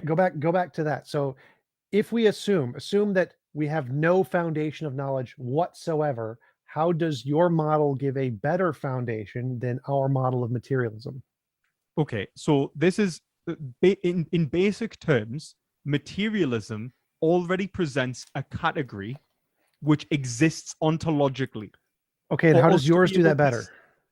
Because for us to even be able to say that there is material which exists, I am necessarily implying that my impressions of the world relate to a priori concepts necessarily, that these a priori concepts are in the world, that Okay. there is space and time. Materialism cannot give you that. You Space and cannot time aren't a abstract priori, these but concepts. how does your worldview do it better? How does your worldview give a better foundation? Because do you not understand that? Do you not understand that the problem that Hume's putting forth in Hume's fork, when he says that there is a separation between a priori and synthetic judgments? If a synthetic judgment is literally just your observation of reality, and your a priori judgment is the logical inferences between identities, if they do not coincide, then there is no reason to believe a thing is itself. That's great. How There does is no your reason to worldview believe do it that better? this can is a can. That's great. that How does matter, your worldview do it better? material. Yeah, because Stop my critiquing worldview, materialism. Tell me how your worldview does it better. my worldview argues that for this to be an experience necessarily, it already contains the a priori concepts within it, synthesized in judgment. That object contains immaterial categorization from which I can then perceive. Do you not? Okay, so you're saying that in my worldview, I think objects exist, and then we make up all of that gibberish stuff in our heads, and then we label the things with that. And what you're saying is yours is better because all of the gibberish stuff exists inside the experiential object thingy itself. Like, you do realize that this gibberish stuff is literally maths and geometry. Sort of. Yeah. Yeah, so you're saying maths and geometry. GF, you said fundamentally this is the basis of truth. So when you say yes, don't be an idiot. You don't know what you're talking about. And TJump, I feel like I can at least have a discourse with you and you'll actually understand what I'm saying. When you say gibberish stuff, you willing to say that maths and geometry don't necessarily comport to a reality, that there is no, let's say, mathematical or geometrical truths necessarily existing in the world? Well, I'd say these are just judgments that I make. So yeah, I'd say math and geometry don't exist anywhere. They're made up human concepts to correspond to things in reality. So reality has a pattern to it, which is the nature of reality. Math and geometry aren't there. Those are things we made up to describe that pattern. Right. So So you would say that, let's say, wait, describe the pattern. Wait, so you think that you gain a pattern, that you think that you can have probabilistic knowledge prior to maths and geometry? No, I didn't say anything about knowledge here, so I'm not making an epistemic claim. Or I'm even making an ontological probabilistic, claim. or even experience. I'm not saying anything about experience. I'm of- just making an of- ontological claim here. So assume there's no brains at all. There could be a particle, and that particle has a nature to it and has properties to it. And if a brain were to come along, it would then make up labels to describe those things, which would then be math and geometry. So math and geometry wouldn't exist in this universe at all until a brain came along and made them up as languages to describe that thing. So you're saying that, so that there are proposed objects, Yeah. which do not exist in space and time. What? Is that No. is that correct? Well, No. quantum What fields? do you think that maths and geometry is talking about? It's talking about the nature of reality, patterns yeah. in reality. It's talking about analytic truths of reality. No, I reject that. So I think it's talking about literal patterns of reality itself. It is a physical fact that reality has this pattern in it. But how is it? Yet this is the thing. So how do you gain that experience of a physical fact where you can observe it and even test your categorizations against it? Your brain makes shit up. Your brain makes it. But what's it making shit up onto? Onto? I don't understand the question. If Existing reality. Okay, so does existing reality have any form? Yes. It has Yes. form. Okay. And is that form a priori No. or purely synthetic? No. It's a posteriori. It's a physical thing. It's not a priori. It's purely post experience. So you're saying that you gain experience of the world of a given category. Well, right? No. I think so. A posteriori means a thing that could only be known about from experience. It doesn't mean that it exists after you experience it. So the thing like the sun is a posteriori. I understand. Okay, so it exists even if there's no brains. It's still a posteriori because it would require experience to discover it. Well, it exists. Well, the experience allows you to have knowledge of it. But but the point of what I'm saying is that for it to be a thing, for you to experience in an object in a given, like, so for example, the sun to be a sphere is a geometric truth. That it appears as a circle in the sky to you, it implies a geometric categorization that already exists within your sensations. Do you see that? Yes, our That you brain necessarily are makes up silly conforming. categories. Like the circle, it's not actually a circle. It's just, our brain makes this stupid category up and labels it. Do you think you can leave these categories? Yes, different cultures have different categories. So maybe in terms of like different modes of categorization, but would you say that, so when you're looking towards, let's say, I don't know, trying to observe reality in a way which is true, do you think that you could just you could experience a non-categorized reality? Yes, I think you can experience something that is so divorced from your past experience it would not be categorized by the brain, and it would not a different category. What? I mean, totally. Yeah. So you see something that realism. Right. So you see something that has no category. Your brain has no way to categorize it. Yes, that is a thing that's actually happened to people. It's like when you see an image and you don't know what it is, when you look at it from a different angle, oh, it's a cat. That literally happens. So you can see things that have no category. No, I mean that I don't think that's the same thing. I mean, like, so for example, do you think that, like, what do you think atemporal experience would be like? Or non-spatial experience? Like, imagine being unable to differentiate between the inside and the outside of your experience, as in there's no separation between the inside of your head and your movement within a 3D plane of existence. Or how about the experience of psychological continuity in terms of the movements from one moment to the next? I don't understand your question. These are the categorizations Kant's talking about. Do you think you can free yourself from them and talk about something outside of it as if you know it? Not given my current biology, no. No, but, all right, yes, that would be where Kant would say, he's like, okay, given the categories of experience that you have built into you, this is the world you are forever locked in. Sure. And every time you analyze the world, you're going to be locked into that biological framework, Sure. which is categorizing reality, which you are necessarily analyzing. So you are never in touch with actual reality. you're Right. in touch with the phenomena. That's So the- now, yes, phenomenal distinction. great, you're So a what? transcendental idealist. I'm glad we've gotten here. No, So He's not a yes, transcendental that's a idealist at transcendental all. idealist, guys. All and of you this don't know is that. so irresponsive to the main theme of the debate, Well, because perspective considering- philosophy here has still not answered you're a TJump's transcendental question, idealist. a very basic question about how do we tell the difference if the universe has been created by a thinking being or a not thinking being, or some kind of physical law that is not a mind. That Well, is so the far, I've question. And managed I to want get to you- answer it, since perspective philosophy refuses to do Okay. so. It's quite simple. If you were to go to a planet and you find something like a watch, the watch is working and indicating time. It's complex, it's built with mechanism. It truly appears as if someone built it to get an answer as to what time it is. And compare this planet to some other planet where you go and you find some branch maybe of a tree that has erected itself vertically. And because it's erected vertically, it happens to catch the sun and to project a shadow onto the ground. And that shadow happens to also tell time.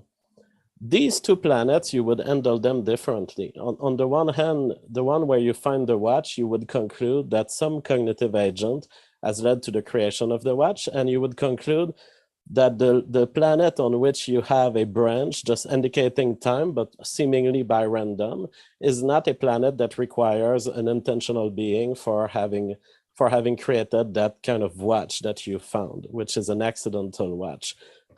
Why do we say that one planet has an accidental watch and one has an intentional one? It boils down to the mechanism that we know exist in evolution and what they can drive and what they can't drive. For example, we know if you take the laws of physics and the laws of evolution, it's very likely that you can imagine some tree growing, recycling the carbon that it finds in the atmosphere and eventually creating little branches, and eventually those branches fall and you find one that happens to work like a watch as its relation to its sun goes. The reason we would conclude that this branch comes from an unintentional process is simply that the function doesn't seem to require a complex enough explanation that would require a mind. You don't need a mind to have a branch drop on the floor. It also seems that the branch comes from a tree that was reproductive, and you don't need a mind for reproduction. We know that from bacteria and from all the things that can reproduce without mind. Whereas you would have a hard time explaining the human-like watch that you found on the other planet if you don't involve some kind of engineering, some kind of planning of the environment, and some fine tuning of the environment in a way that is functional for the eyes of a given species. That's how you tell the difference between intentionality and non-intentionality. You ask, do I have a necessary invoking of an intentional agent that has some cognitive structure thinking about the world? And in the case of the universe, it's simply the case that there is no trace, there is no signature of intentionality. We don't see the laws of physics being messed up, being played with in a corner and not being played with in another corner. It seems that this universe deploys itself based on a very simple set of rules that we may not have found all of them perfectly, yet they seem to operate in a very careless way that leaves no trace of intent. Okay, just quickly, I think we should probably get straight back on to where we were in some respects, but I think just in relation to your understanding of a process, your ability to even experience a watch, to know it's a watch because it implies temporal existence, is all bound to the intuition which I've just explained. So you're actually applying a priori concepts. So to imply that it exists necessarily prior to the existence of a mind is a mistake. And so let's use that to get back onto where we were. So actually, let me try to pick up. So you said that Newman phenomena distinction. So I grant the Newman phenomena distinction, and you seem to assume that anyone who grants the Newman phenomena distinction must be a transcendental idealist. That seems to be false. The Newman phenomena distinction is ontology invariant. If we're in a matrix, it's the case. If we're materialist, it's the case. If idealism is the case, then the Newman phenomena distinction is true in all of those cases. So Newman phenomena distinction doesn't tell us which ontology is true. How do you get from noumena phenomena distinction to must be transcendental idealist. Noumena phenomena distinction implies the separation between a mind-independent reality and a non-mind independent reality. The only Right. way that a non-mind independent reality is necessarily unknowable by definition. Would you Right. accept that? Yes, which can be, Okay, that doesn't tell us so- what the mind independent reality is. Could be material, could be idealistic, could be magical Well, it pink can't bunnies. be anything. It actually necessarily can't be anything, because to imply that would be to imply a categorical distinction Right. within It it. can't be a square circle. I don't care. It can be, there are different ontologies. There's different ontologies it could be. Transcendental idealism is not the only one. Well, it actually it necessarily doesn't have to conform to anything. We can't have knowledge of it. That's the whole point. You say that it can't be a square circle. I would agree in the sense that, one, I think that the noumena is, in terms of uncategorized reality, it would just be basic qualitative experience, immediate experience. So I don't care if I can have knowledge of it. So I can say that I have no justified true belief and I have no way to justify a belief about the noumena, but that doesn't tell us it's not material. It could still all be material. The noumena could still be completely material. And my ability to conceptualize that doesn't mean it's not, I can't, like, it seems like you're arguing the concept to say that the concept actually occurs within a mind-independent reality misses the point that the concept itself is a priori and separate from the reality. Like, it simply could not cohere with itself. The identity simply could not relate. There is nothing for it to relate to. Gentlemen, could I get a word in Sure. at some point? Sure, go for it. I didn't mean to interrupt the train of thought. I just haven't talked for 20 minutes. That's all. No, it's okay. Go for it, Sal. It's fine. I'll try to be brief. I was challenged on the transcendence of boundary conditions. If you Google it, boundary conditions versus law of physics, the first thing that comes up, at least on my Google search, is there's no strict correlation between the boundary conditions and the laws of physics. Boundary conditions are random conditions of an experiment or natural process. And then there is Michael Polanyi, and I cited him. His son was a Nobel Prize winner in chemistry. He was a chemist. There was another gentleman he mentored who also won the Nobel Prize. He's a respected philosopher and scientist. He had in the American Chemical Society publication, 1967, it says, life transcending physics and chemistry. So what I put on the table, for the interested readers, you could see it. I respect TJump that he was incredulous and skeptical, and I respect him for that. He may disagree with me, but readers can look it up. I just gave you the references. Also, I mentioned Hubert Yaki, and he said the acceptance of the origin of life is by faith. And so this whole thing about transcendence, information is transcendent. It's a conceptual entity that can travel through various kinds of matter. That's how come the internet is possible. It's a conceptual entity that goes through, it'll go through my keyboard when I'm typing. It goes through the router. It goes through wires. It may go through Wi-Fi, who knows what. It ends up on someone else's computer that may have different substrates. It may go through optical cables. There is a conceptual entity that goes through. Life is full of these, it can be, it's well characterized by information. And, that's a qualitative thing, but I'm just pointing out the sequences, the structure, the architecture transcends physics. And you could see it there. If you don't like it, you can go to Michael Polanyi. I've given you guys the references. Now, one sec, Sal. I said life isn't a boundary condition. That's what I said. And boundary conditions are physical laws, and everyone agrees with that. Boundary conditions are not physical laws. If you just continue reading on the very bottom of the sentence you started reading, if you just Google what are boundary conditions versus physical laws, it says there are no strict correlation between boundary conditions and the laws of physics. Boundary conditions are random conditions of an experiment or a natural process. Natural process implies physics. The boundary conditions in physics are only conceptual and instrumental tools in our hands that reveal deeper physical realities of nature. They're just laws of physics. They're things that result of laws of physics. They're all just laws of physics. I'm sorry, I have my quantum mechanics book. You'll be giving Schrodinger's equation. That's a law of physics. It's an approximation and, not relativistic. And when you're given problems, the professor will give you the boundary conditions to describe the system. It's not the same thing as the laws of physics. If I didn't know that, or a student of quantum mechanics didn't know that, he'd be in trouble. He has to distinguish the boundary conditions that are given in the problem, and he has to know how to apply them to the laws of physics. They are distinct.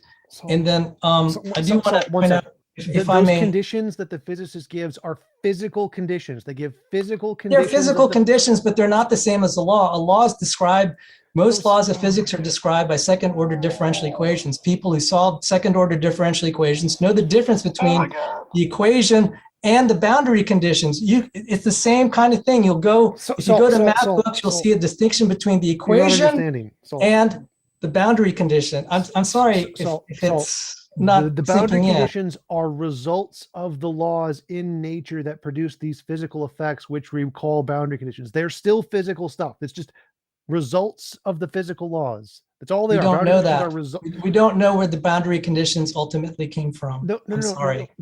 Oh my God. So the origin of the boundary conditions is different than the physical laws, and that's. And I do want. I'm sorry to frustrate you. A few words we'll just about, have to agree to disagree, and if I could a few have words more to minutes. Sal about his transcendental condition. I just want to point out he's talking about information passing through wires on the internet, and he sees this as transcendental. It should be noted that none of these signals are transcending the laws of physics in the sense of being outside of what the laws of physics allow. And he is free to conceive as a brain, as part of the universe. He can think that these things are above physics, but the reality is they are expressions of physics, and all of these signals can be explained by physics.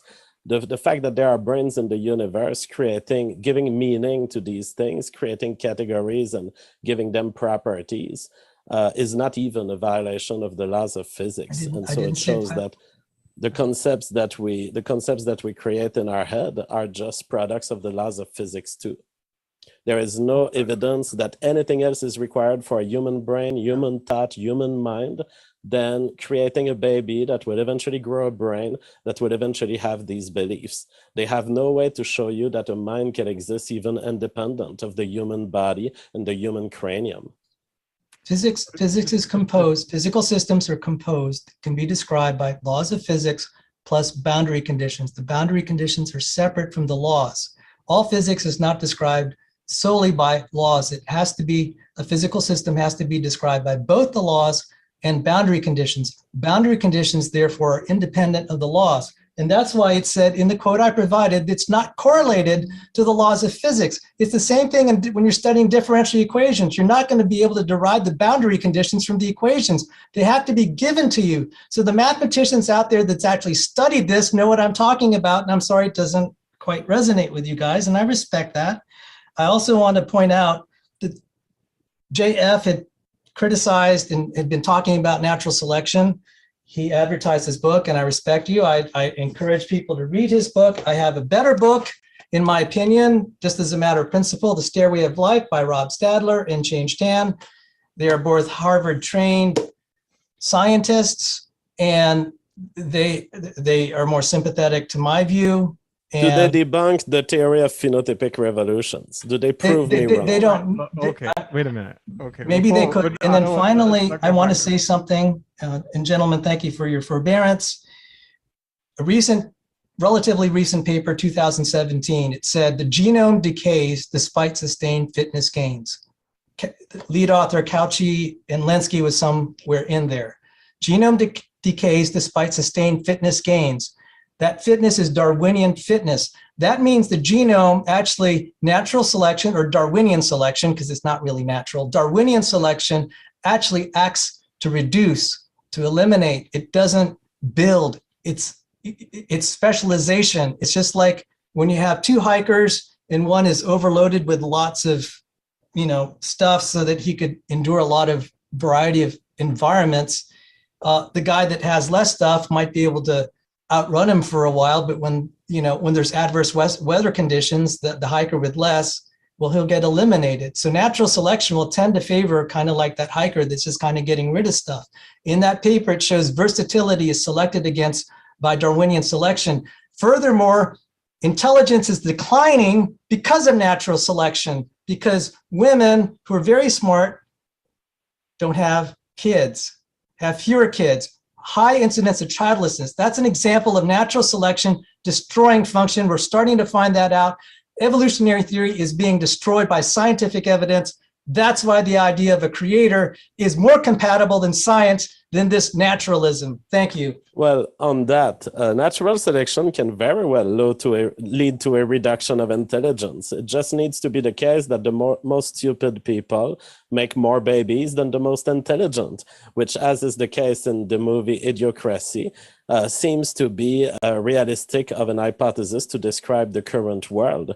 Now, on your comment that the genome decays despite fitness gains, that's a misunderstanding of the theory of natural selection. The fitness gains of natural selection are theoretically true in a world that would be stable. But because the environment keeps changing, the fitness gains that are obtained by life forms do not convert into fitness gains into the future. They are really fitness gains with respect to a past, an average past that your ancestors have been going through.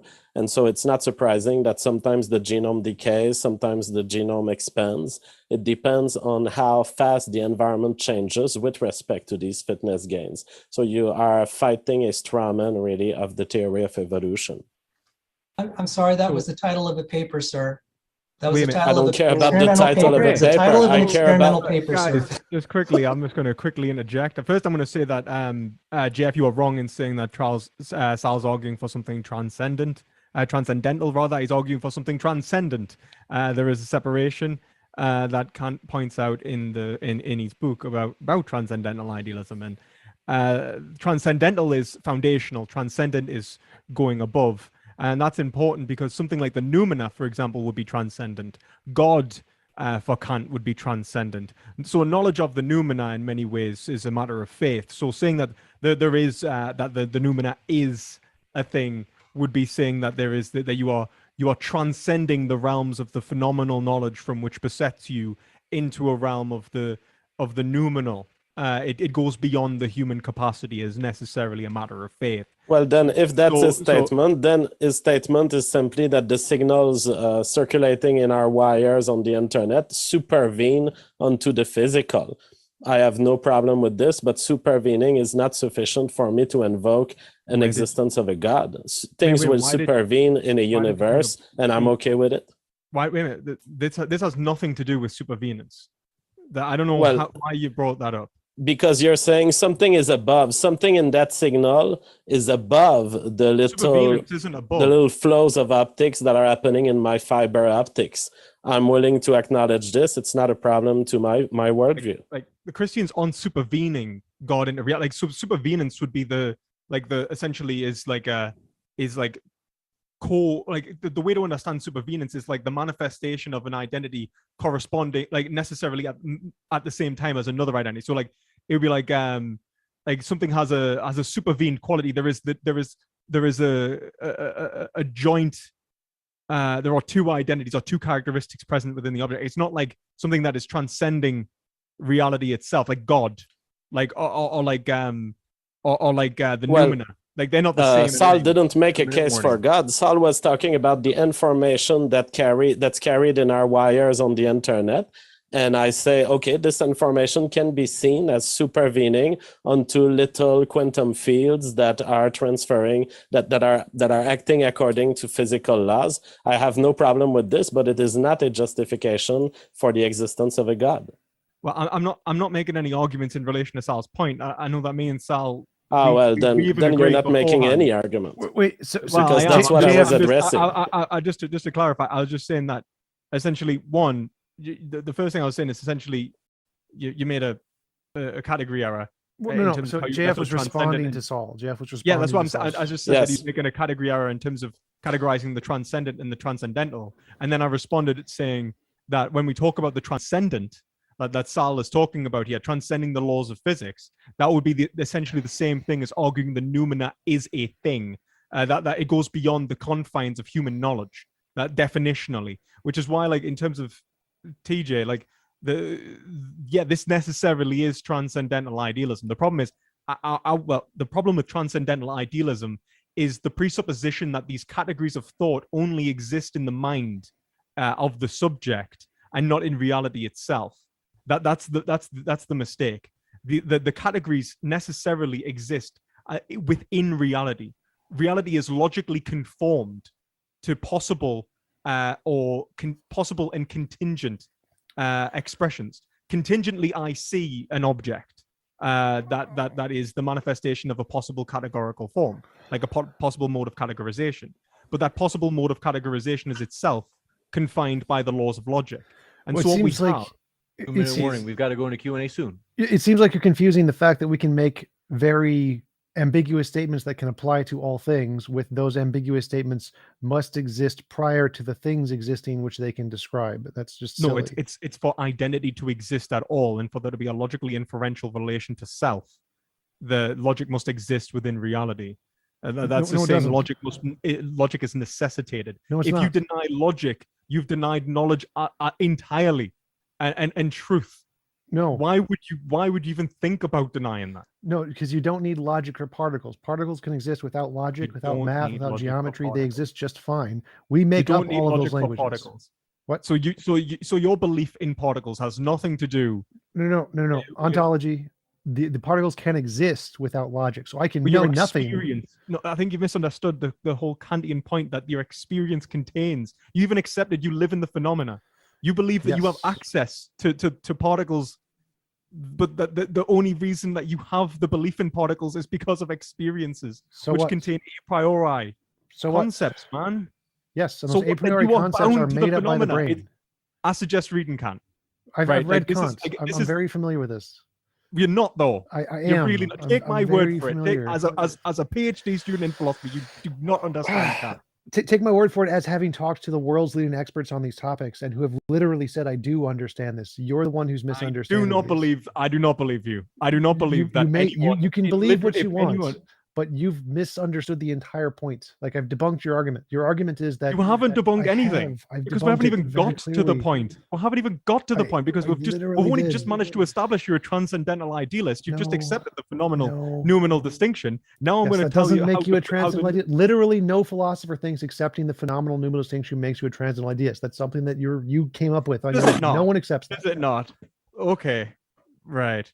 This may Like, be pretty a time much to go into every Q&A. materialist thinks, guess what? There's actually a noumenal world out there, and we don't have access to it from our direct experience. Every physicist, materialist grants that. They all grant the distinction there. None of them are transcendental idealists. You're just saying silly words. I think you don't understand it, man. I do. I quite do. So what is transcendental idealism and how does it work? Oh, transcendental idealism. I know that's gibberish. I understand the noumenal phenomenon. Oh, you don't understand. Oh, sorry, I thought you understood Kant. Yes, I understand much of Kant. The phenomenal noumenal So you distinction. understand Kant. So wait a minute. So let's look at the Phenomenal- critique of pure phenomenal- reason. phenomenal So noumenal distinction. what is, if we look at the What first is- chapter of the critique of pure reason, Can it's you the get to the transcendental arguments? aesthetic. Then it's the transcendental analytic. Then it's the transcendental logic and logic, analytic, and deduction. So Okay. did you really think that he's getting? What? Do you understand that Kant is the basis of transcendental idealism? Yes, I understand that's his position, but you can grant, do you understand you can grant the distinction between the phenomenal and nominal and not be a transcendental idealist? Do you understand must that? go into Of Q&A. knowledge of something non-phenomenal, if you say it is noumenal, that is definitional. No. You don't understand the words. Oh, I do understand the words. You don't understand the concepts. Like, What is if the you think, noumena? if you think Look, the you noumena guys is, made Sal leave. We've got to go into the Q&As. the noumena is the reality that you don't have any access I know. to. I swear to God, I'll stop if you just The explain The me. noumena is the Explain to nature me. of reality which you have no access to. So you have access. Do you believe that you have knowledge of a reality from which you have no access to? Do I have knowledge of a no? Because knowledge requires justification. I need to be justified about that. That's the point Right. that we don't have. So there could be a Okay, reality. There so could be a could it material reality be- out there that I don't have direct access to, and it's Okay. just fine. So why would you say that it's material? Again, that's irrelevant. I'm just saying it's logically possible. You don't need to know it. You keep confusing epistemology and ontology, and I've debunked you on this multiple The times. whole point of what Kant is saying is that I even don't have care the about Kant. I've aesthetic- debunked your Well, no, nonsense like I 10 think times. that now. this is the fucking I point. think- You don't care about Kant because you don't understand it. If you don't even have the aesthetic, the appearance of reality at all I until don't it's need phenomenal. it. I just So need to you show it's don't- logically Never possible. leave the phenomenal. The don't knowledge need that I think you think scientific knowledge in this case is Must go into necessarily Q&A. phenomenal. That's the JF is point. right. We must go into the Q&A. It is very clear what has happened here. TJump is asking for an ID that is consistent, and perspective philosophy refuses to engage with the hypothetical. So TJump is not affirming knowledge. He is merely saying, is it possible that this thing could exist, a material world without a God? It could, therefore perspective philosophy is wrong. That's my conclusion. Simply, I think the thing is, the worst part of it is that would necessarily require the categorizations of a world which necessarily can't be categorized by definition. And all of your categories also necessarily relate to categories in your head and stuff in your head. You don't get out of asking the everlasting question, the cycle of then what supports this, then what supports my idea of this, then what supports my idea of this. You don't get out of this in any way. Truth.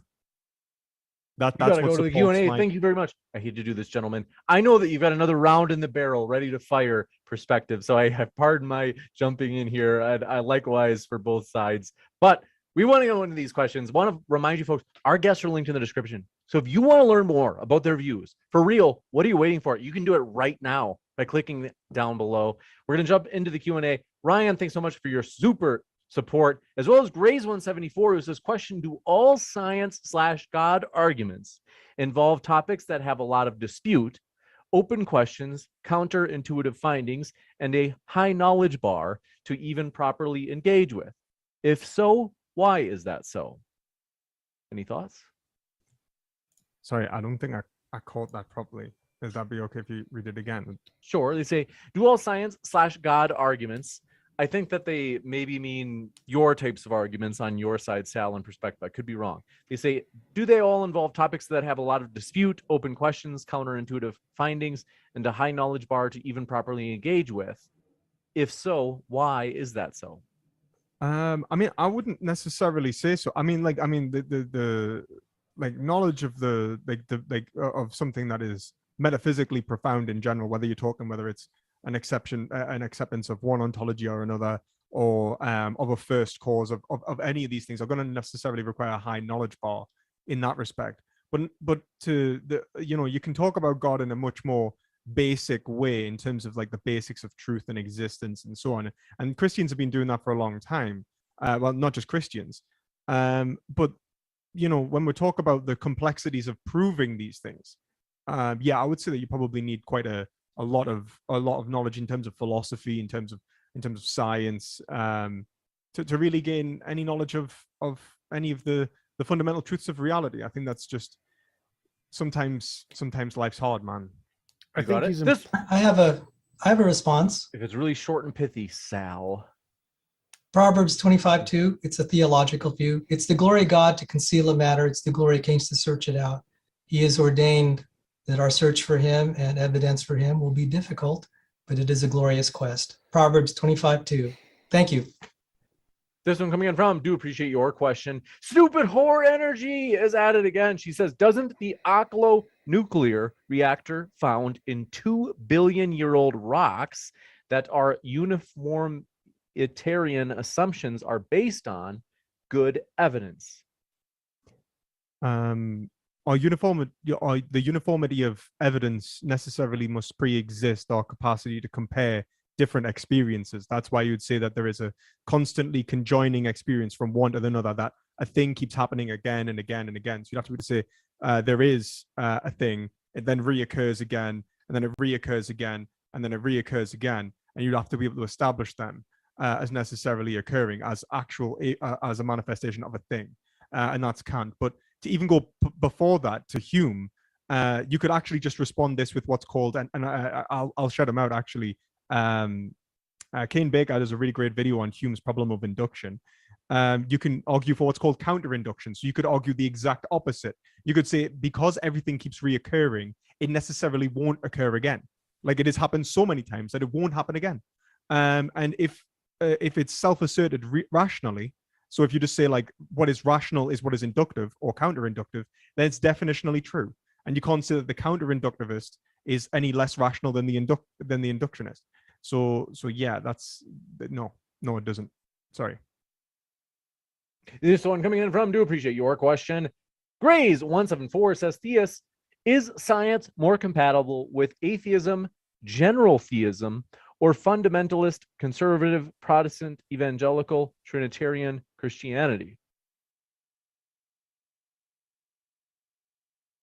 That's kind of hard to answer because I don't think I fit any of those three, although I'm a Trinitarian, I'm evangelical, but I don't consider myself, I don't associate with the fundamentalists. But I think, again, what I said, you have to have a reason for living.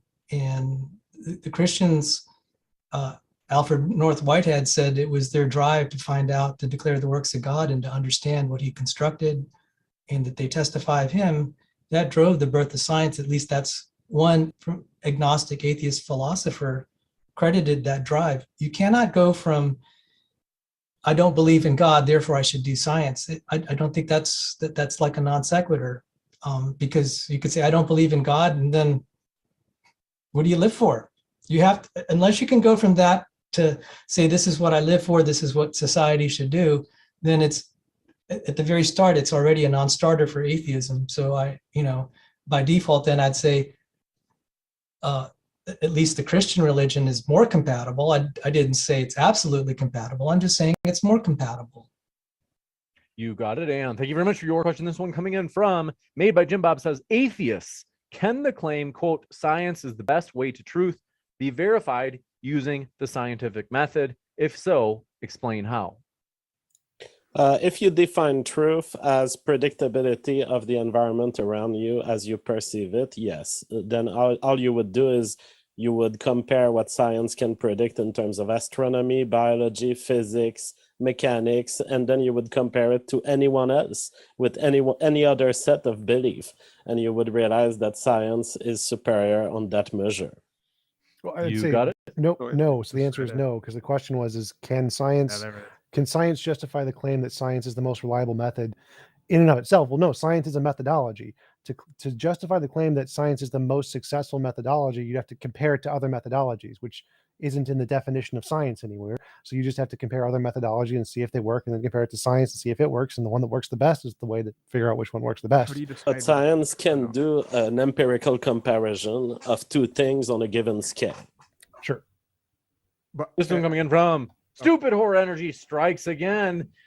Your favorite, Sal, she says, for Sal, doesn't the fact that most of the genome diverges at near to the neutral rate mean that most of our genome is junk? No, Not that most of our genome is junk, but that most of our genome is not subjected to strong natural selection pressure. That is true. No, it's falsified by the fact that, like, say, and we're only recently finding this, look up, and I covered this on my academic channel, the RNA phase separation.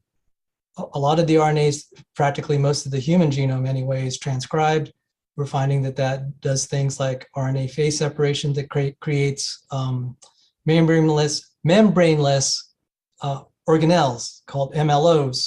So look that up. So it's been falsified by experiments. It's also been falsified by something called flip-ons that show the Z DNA conformations and RNA epitranscriptome. And there's some other things that we could keep throwing in the mix, and it just keeps piling on and on. So none of this cannot be naturally selected. All of these features of living organism can be naturally selected because they were better than something else. So neutral theory is first off, there's a problem with the definition of fitness itself, and I've gone into that and I published on it.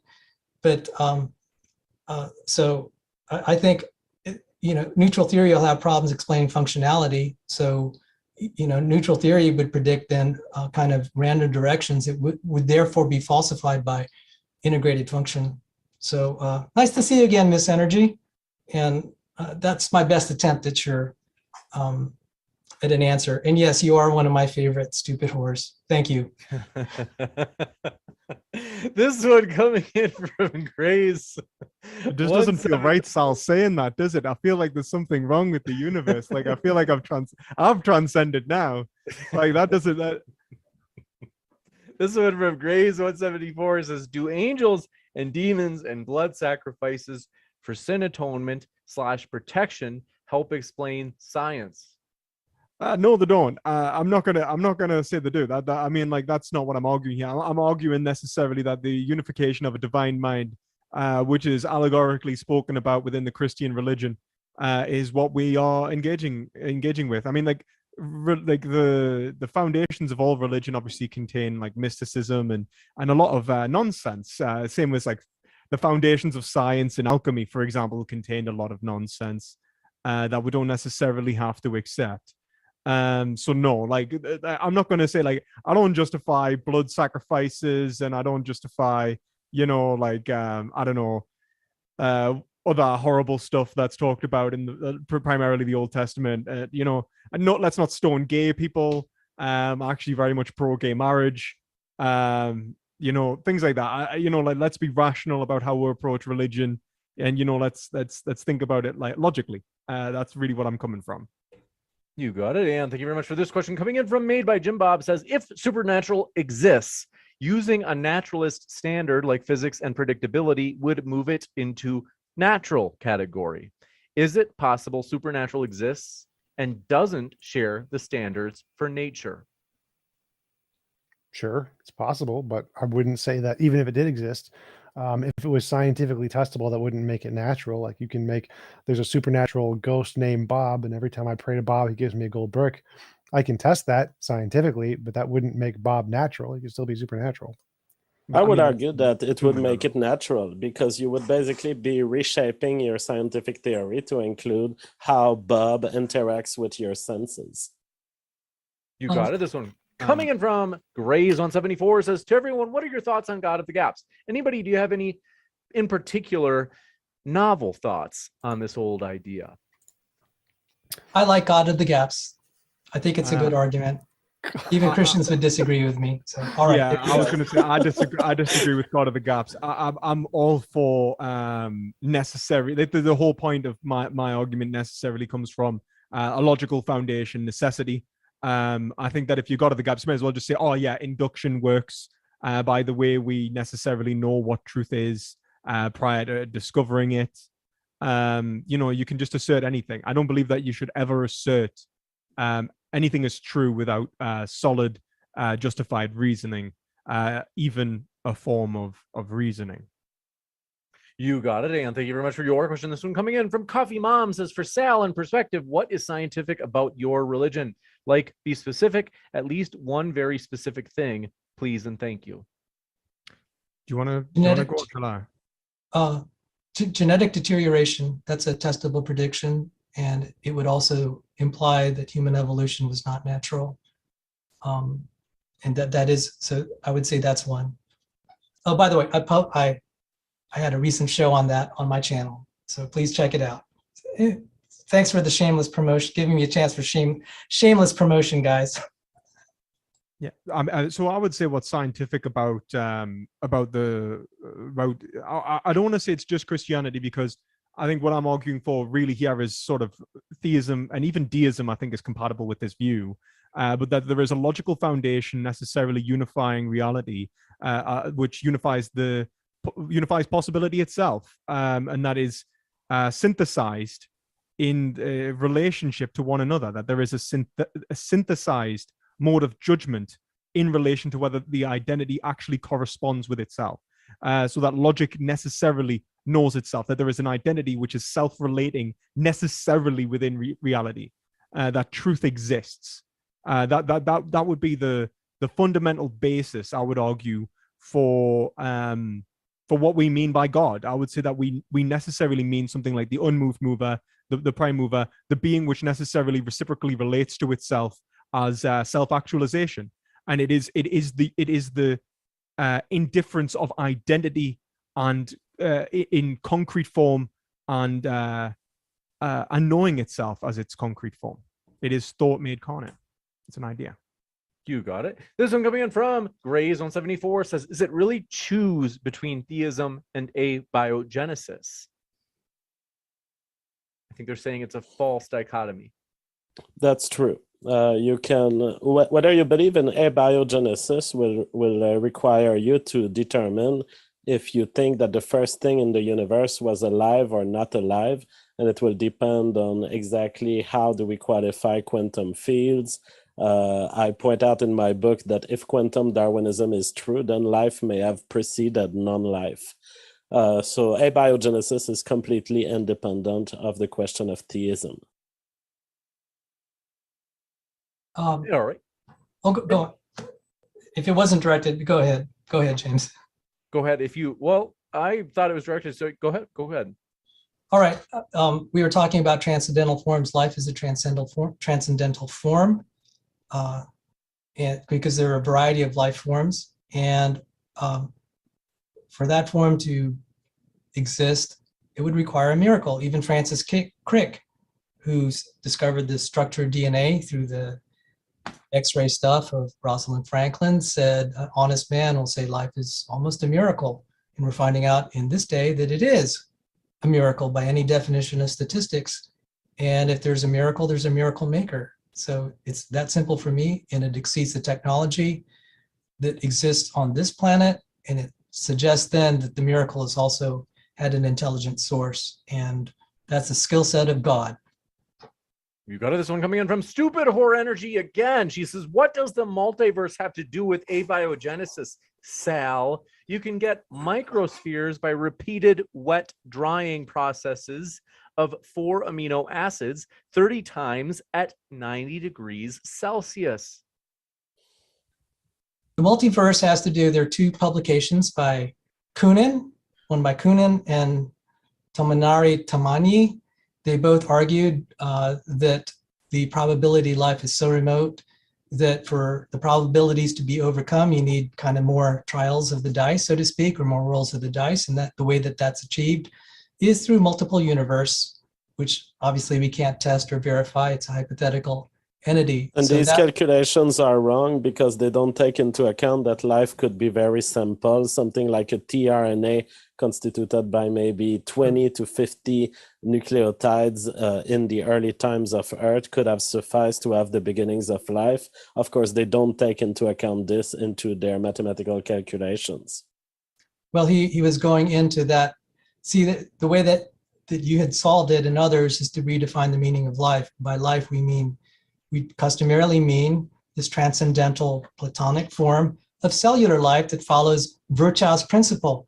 So the origin of life researchers are so desperate they have to start equivocating definitions just so they could claim victory. It's pathetic. No, life has been properly defined by Richard Dawkins. Life is replication, selection, and mutation. It can happen to a single small molecule or to a big one. That's not my definition.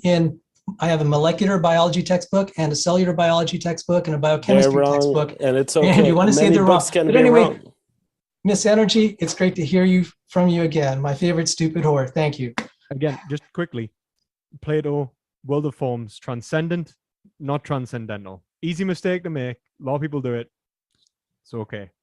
This one coming in from Mark Reed says, perspective, how does your appeal to a God get past Hume's fork? You are still using induction to come to the conclusion of a God, and it seems you are using Kant for special pleading on Hume's philosophy.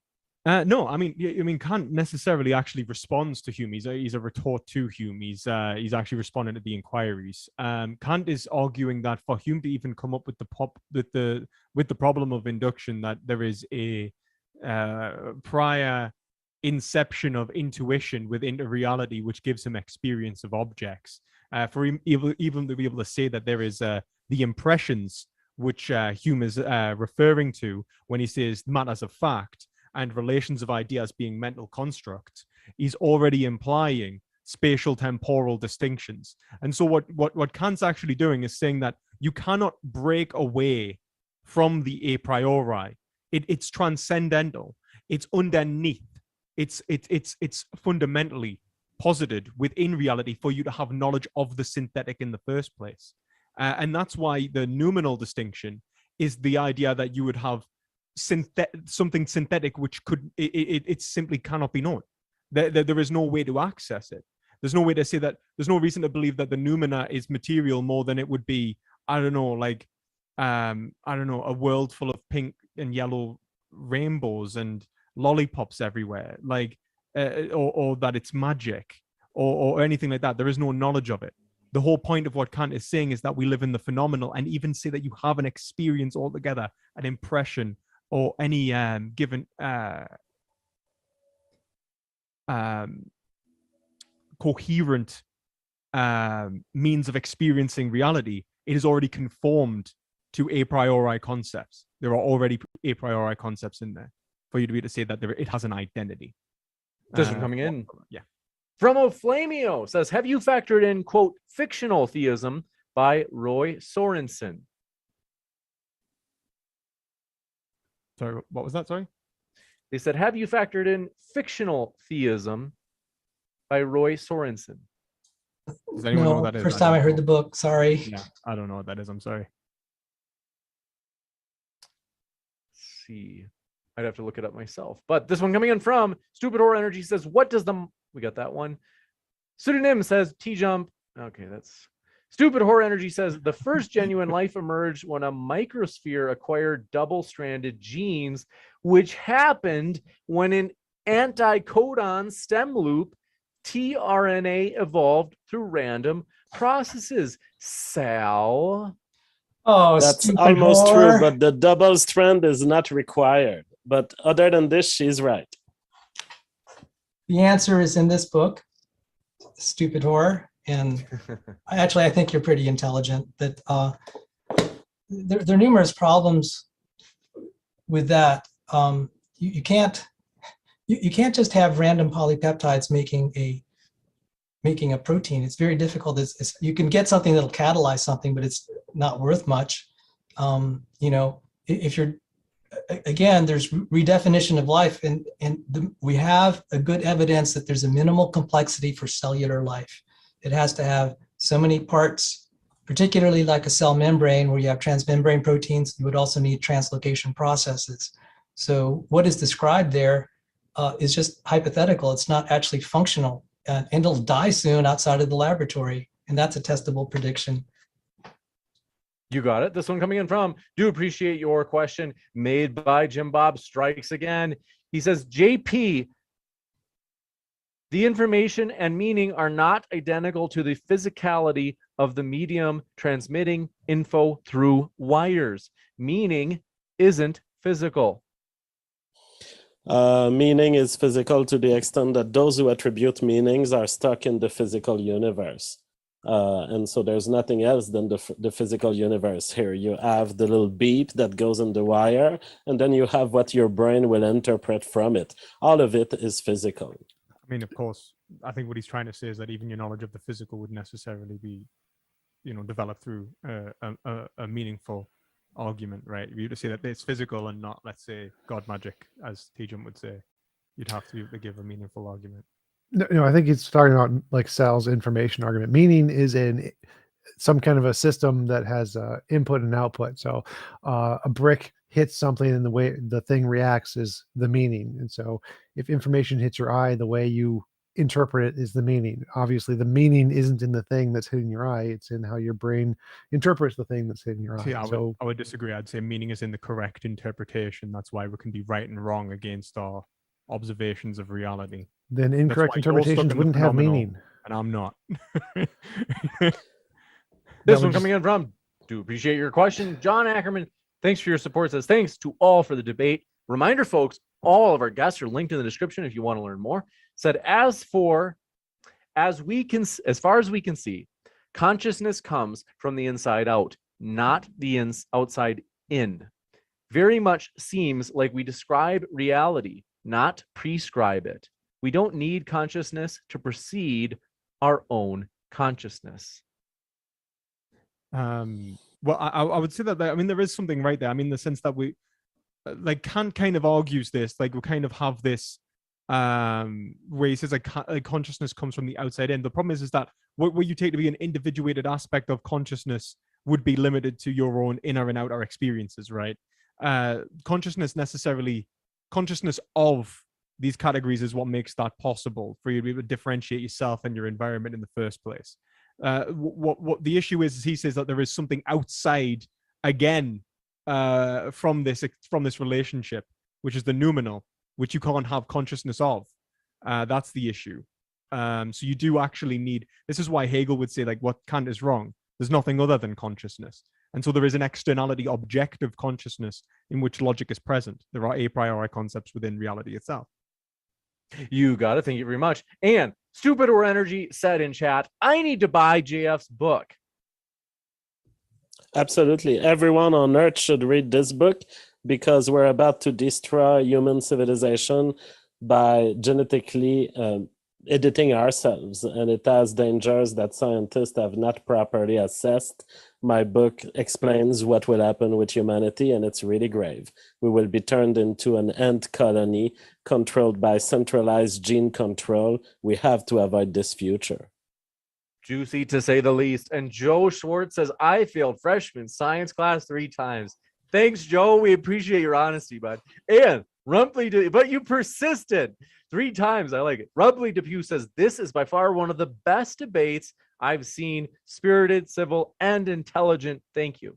I couldn't agree more. All credit to the speakers who are linked in the description, including at the podcast. If you're listening to the podcast, you can find these guys' YouTube channels or Odyssey, etc. in the description box.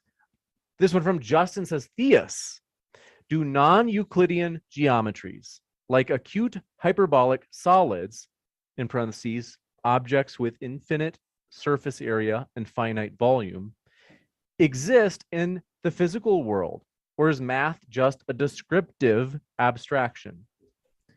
I think what exists in the physical world is the possibilities of various forms of geometrical categorization. And so when we talk about whether an object, whether the categorization is correct, I would say that requires a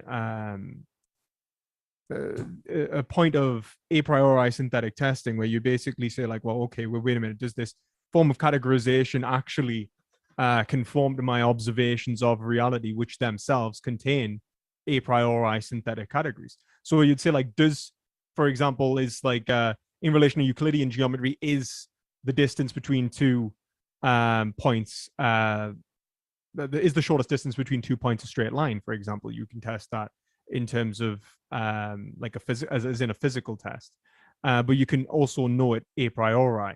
You can actually know that it's true within itself with Euclidean axioms.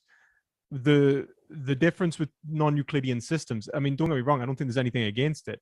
You just have to be able to test those non-Euclidean hypotheses. And in many ways, realists such as what's he called? I can't remember his name now. He's actually someone who responds to Hume. He's a realist who responds to Hume. Basically came up with or even predated non-Euclidean theories, proposing how the optics work in the eye, and he actually proposed it based off the observations of how the eye functions. So it's not to say that, if anything, I think the observations of reality would allow allow us to correct our modes of categorization, so that we don't get stuck in pitfalls of how things appear to us. And that would be the difference between accepting the phenomena and looking towards some sort of logos and logical foundation within an objective reality. You got it. Thank you very much for your question. I wanted to, could I respond, since that was a mathematical question? You actually can have things that are infinite even in Euclidean geometry, like the integral from e to the minus x from 0 to infinity. You get a finite sum even though it goes out to infinity. So you don't need to go to non-Euclidean geometry to see that. There are also things conceptually that probably are not instantiated physically. And again, those, you look at boundary value problems, and when we do that in physics, we reject the things that are non-physical, such as wormholes and relativity. Thanks. You got it. By the way, it was Thomas Reid. Sorry, there we go. That's the author I was thinking. Sorry. No problemo. Samir Farsain says, atheists willing to involve probability when it comes to aliens and not when it comes to God? Couldn't aliens create others? Why not one creating all? I think they mean like all life. Sure, and probabilities to both. The probability of an all-knowing, all-powerful, all-loving being who created the universe has multiple sets of infinite sets. So the probability of that is extremely smaller than aliens, which don't have multiple infinites as a part of them. And so if we're just going based off of the probability of some abstract entity that you say exists outside of space-time, the probability of that is extremely low. Probability of aliens is significantly higher than probability of a magical sky daddy outside of space and time. I'd probably push back on that, but like I'm not. You got it. This one coming in from, do appreciate your question. Samir again says, first there was an infinitely small particle that exploded and boom, here's a universe. Besides all this non-science, what law said, quote unquote, explode? There's no explosion in the Big Bang. There doesn't have to be. There's an expansion, and there's no particle at the beginning either. You got it. This one from, Go on. The law was the quantum mechanics. So the nature of the quantum mechanical field caused the expansion. That was the law. There is a law before physical entities. Yeah, quantum fields existed before physical entities. Okay, but those quantum fields had some sort of magnitude and some sort of necessary. They have a nature to them. Yeah, they have a nature. Yeah, they have a necessary nature, which would then it'd have to conform itself to. Yes. So would you say that there was a logical component necessarily built into the? No, logic is something we use to describe course not. those things. The logic doesn't it exist. doesn't have in any those given. things. It doesn't have any given magnitude. It doesn't have any given ability to relate to itself. Those are all languages we make up in our brains to describe the way it is. It has a way. Language structure. Language isn't necessarily just descriptive. The whole point. Yeah, literally it is. Literally, it's only descriptive. No, yeah. Well, actually, it's if you look at the constructivist approaches, you'll actually see that the way that we categorize the world actually changes our experiences of the world quite considerably. Like that's the whole. Yeah, but point. it doesn't change the world. You're still an experience. That's what the phenomenal is, which you accepted before. To understand that a sociologically conditioned individual forms a different psyche, which leads to a different experience of, let's say, colors. Yeah, but it doesn't change reality. It doesn't change the noumena. Well, no, it changes the way in which you experience the phenomena. That's right. That's but the it doesn't. point. It doesn't change the noumena, and that's what I'm talking about. Yes, noumena. but you don't have knowledge of the noumena. I don't need it. No, this one coming in from Justin says, omniscient God can't exist without, or pardon me. Omniscient God can't exist with known physics because the speed of information is limited to the speed of light, and all objects do not have concurrently visible light cones from a single reference. Therefore, I win. Yes, that's true. If God was all powerful and all knowing, there would be a question of where he's positioned. I mean, what I would say is like you're arguing that like God is separate to reality itself, when the whole fundamentally Christian position is to say that reality is necessarily compartmentalized of God. That they're like creatio ex nihilo. So like everything created would necessarily have to be created from God. To understand where God is positioned would be fulfilled by the concept of omnipresence, which would be everywhere. You are necessarily an aspect of God. That's the idea. But of course, you didn't know that. It's fine. Christianity has a very personal God, which has desires, thoughts, and these desires and thoughts will be subject to the same analysis that you made of quantum fields and of everything else. The question is, why is God in such a way rather than in some other way?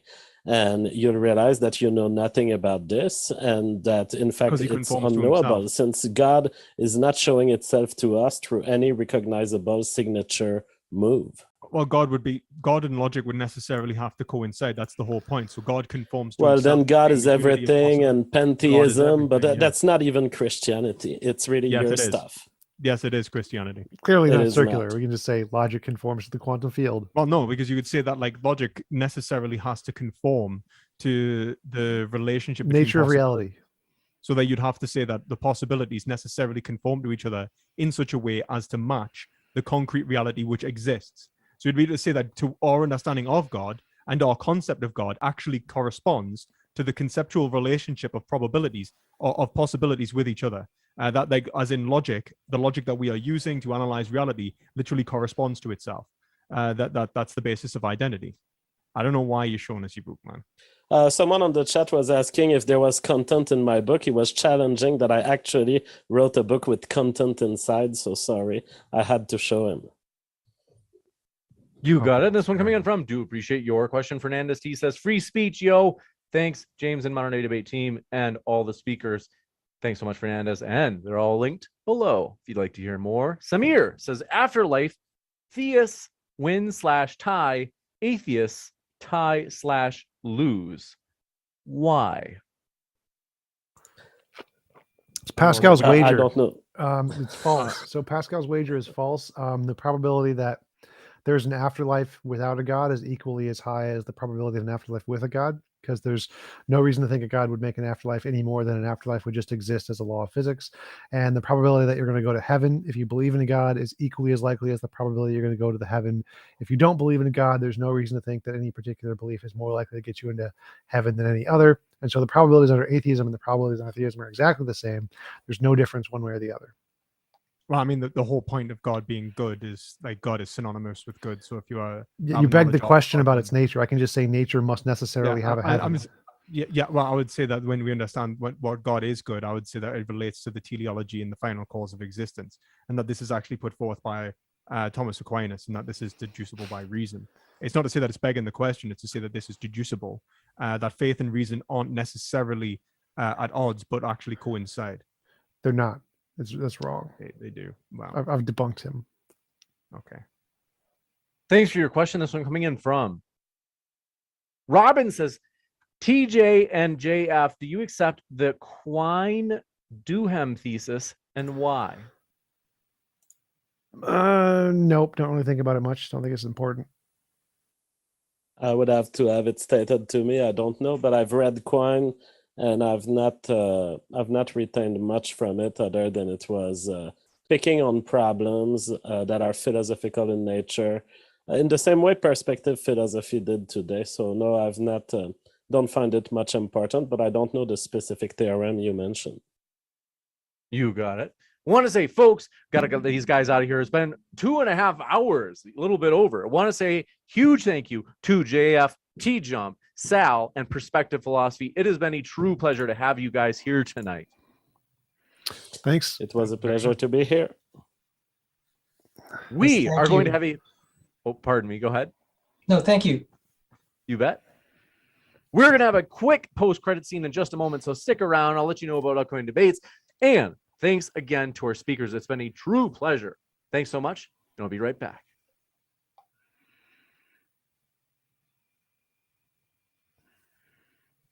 And we're off air. Thank you, guys. It's been a true pleasure. Yep. Thanks, Thank you guys. very- See thank you. Yeah, you that very was much. fun.